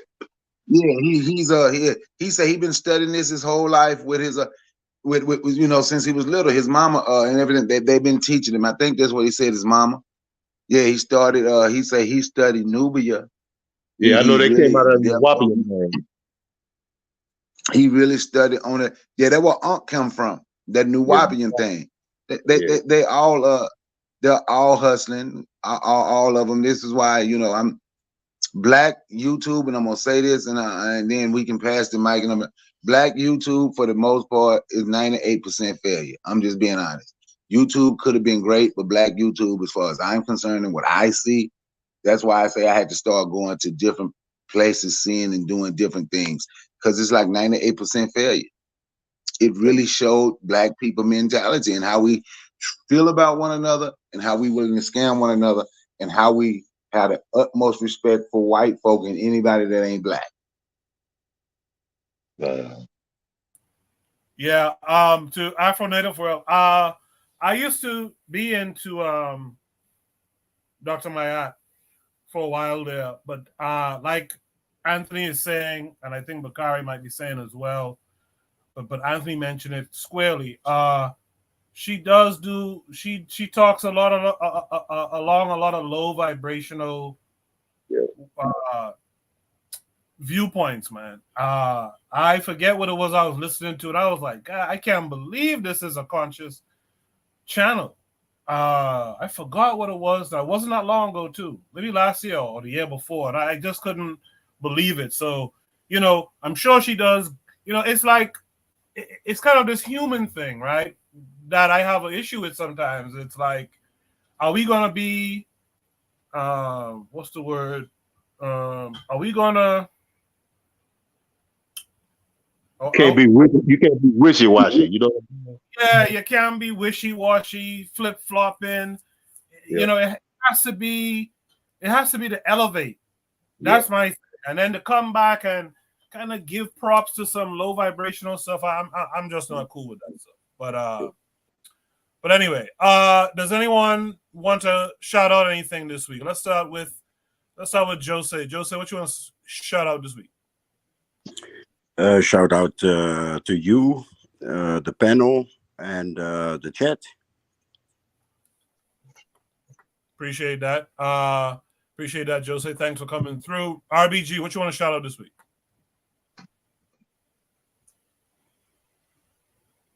Oh no, I don't have anything. Thank you for letting me speak. Thank you. No problem. But Bakari, what you want to shout out this week? What I want to shout out is, look, man, if y'all in the Atlanta area, March 8th, y'all go check out 1738 African Cuisine and More in Powder Springs, Georgia. We will be showing the fight of Anthony Joshua, Nigeria, versus Francis Ngannou, Cameroon. And on that undercard, it will be the Bronze Bomber from Tuscaloosa, Alabama, Deontay Wilder, versus Big Bang Zilly Zane. So so y'all come through. Let's help build these brothers' business up. It's African and African Americans working together. The and more, the African cuisine and more. The and more is they also have African American food, soul food will be on the menu. We'll be on the menu from now on. So y'all come through, check it out, support black businesses. Hey, look, y'all can go through, check my channel out, and check out shit. I think I got 4 videos on it now. I'm gonna take down 3 of them because I'm starting all the way over. But I had the one on there today with my barber. We call him Pat Bennett. But Ogun Bade, talking about African spirituality. So y'all can go through, y'all can check that out. I seen it. But that's what I have to shout out. Support black business. Peace and love. Appreciate you, Bakari. Anthony, want to shout anything out this week? Yes, sir. Okay. Well, one thing I want to shout out, man, happy belated birthday to Brother Bakari. You know what I'm saying? You know, I think his birthday, he just had a birthday recently, man. So That's happy right. birthday. Happy Happy birthday to Brother Bakari.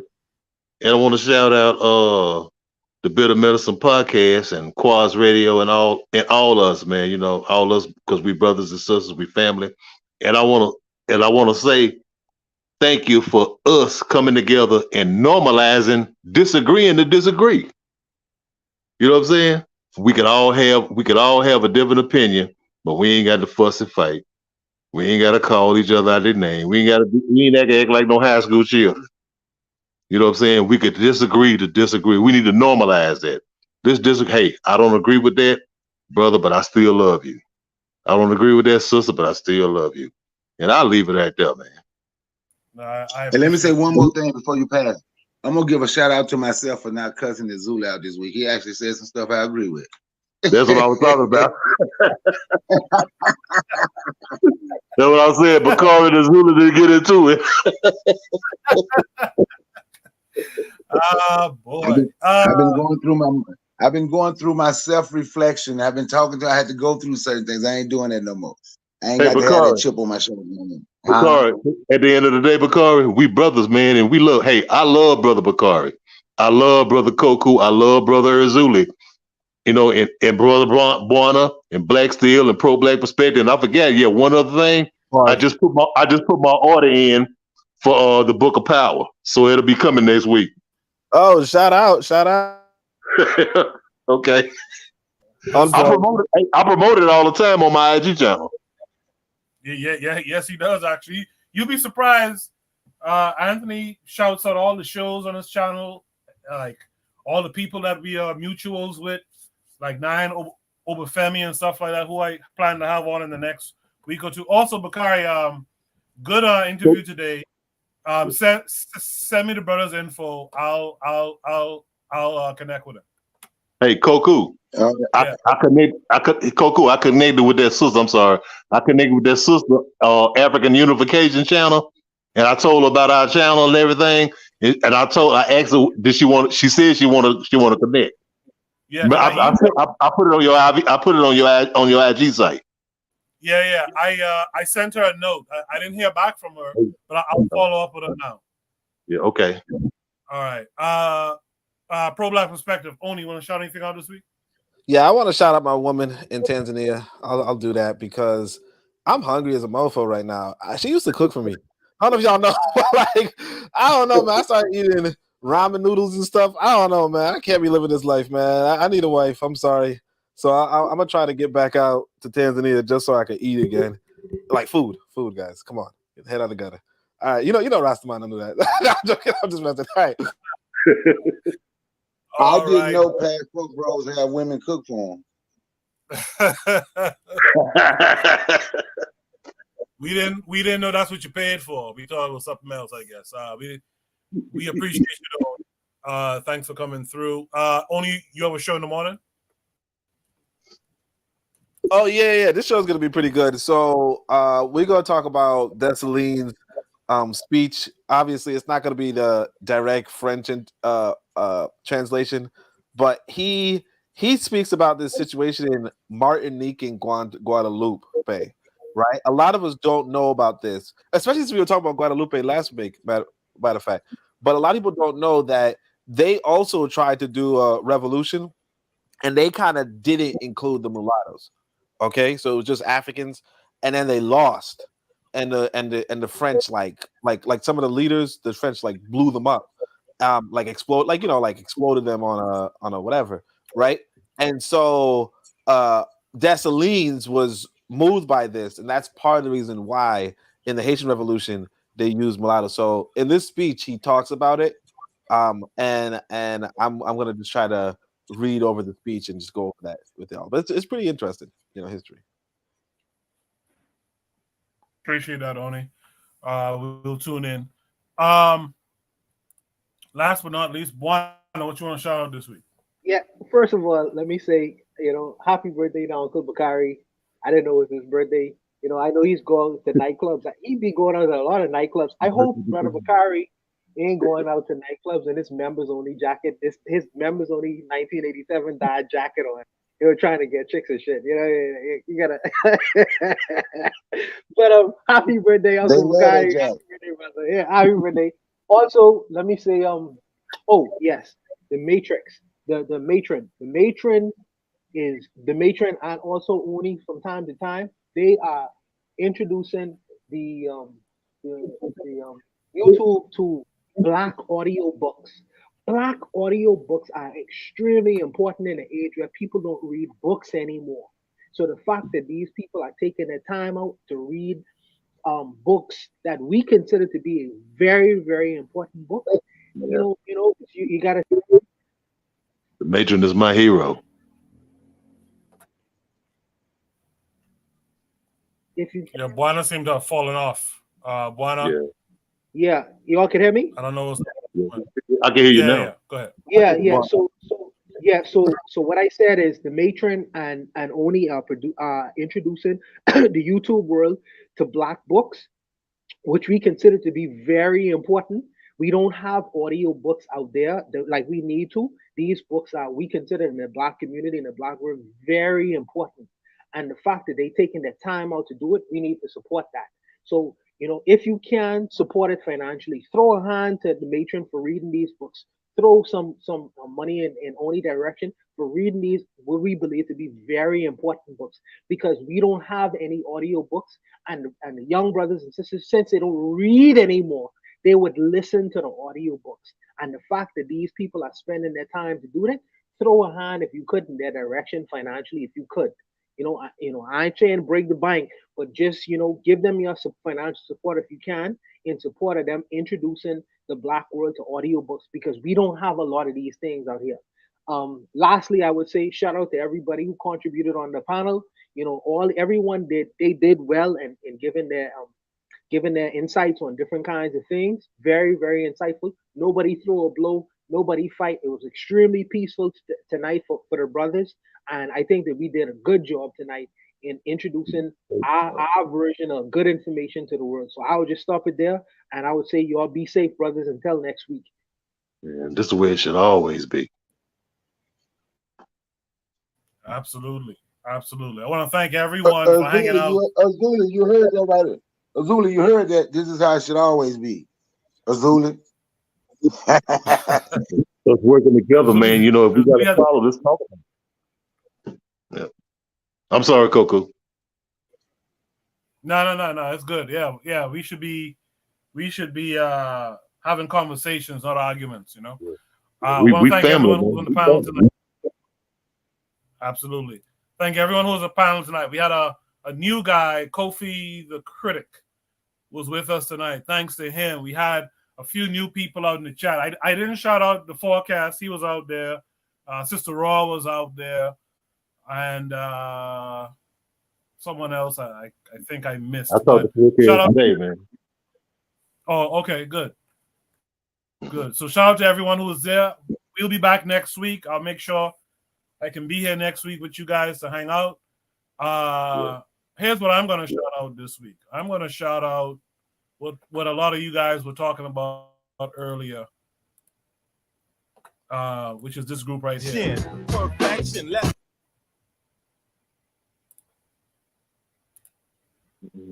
The number one kindles the essence. Rap ain't about busting caps and fucking bitches. It's about fluency with rhyming ingenuity. All of this is new to me. See, I be rhymes with scrutiny. Under a microscope, I walk a tightrope. A thin line between insanity and sanity. Mixed with a little vanity. Boosting the morality with viral hospitality. Soon to strike it rich like calories, salaries. Sounds like a plan. And I will expand hip-hop as well. Might even kick a little impromptu to stop you weaklings. Speaking things foreign to the human ear that you will hear now. Like it or not, my plots bring a little light on the situation and all the stipulations. This shit you wasting time on your pawns. It was planned like that, but we can fight back like David Horowitz.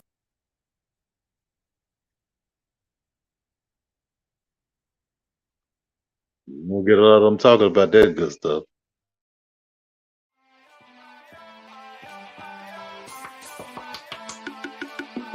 Thanks for listening to the Bitter Medicine Podcast with your host, Koku. If you like what you just heard, we hope you pass along our web address, bittermedicineblogs.com, to your friends and colleagues, and share our show to all your social media. Be sure to check out our archive section on our website for previous podcasts. This has been a KWAZ radio production. Join us next time for another session of the Bitter Medicine Podcast. Follow us on Facebook at Bitter Medicine Show, Twitter, Bitter Meds, Tumblr, Bitter Meds, Instagram, Bitter Medicine.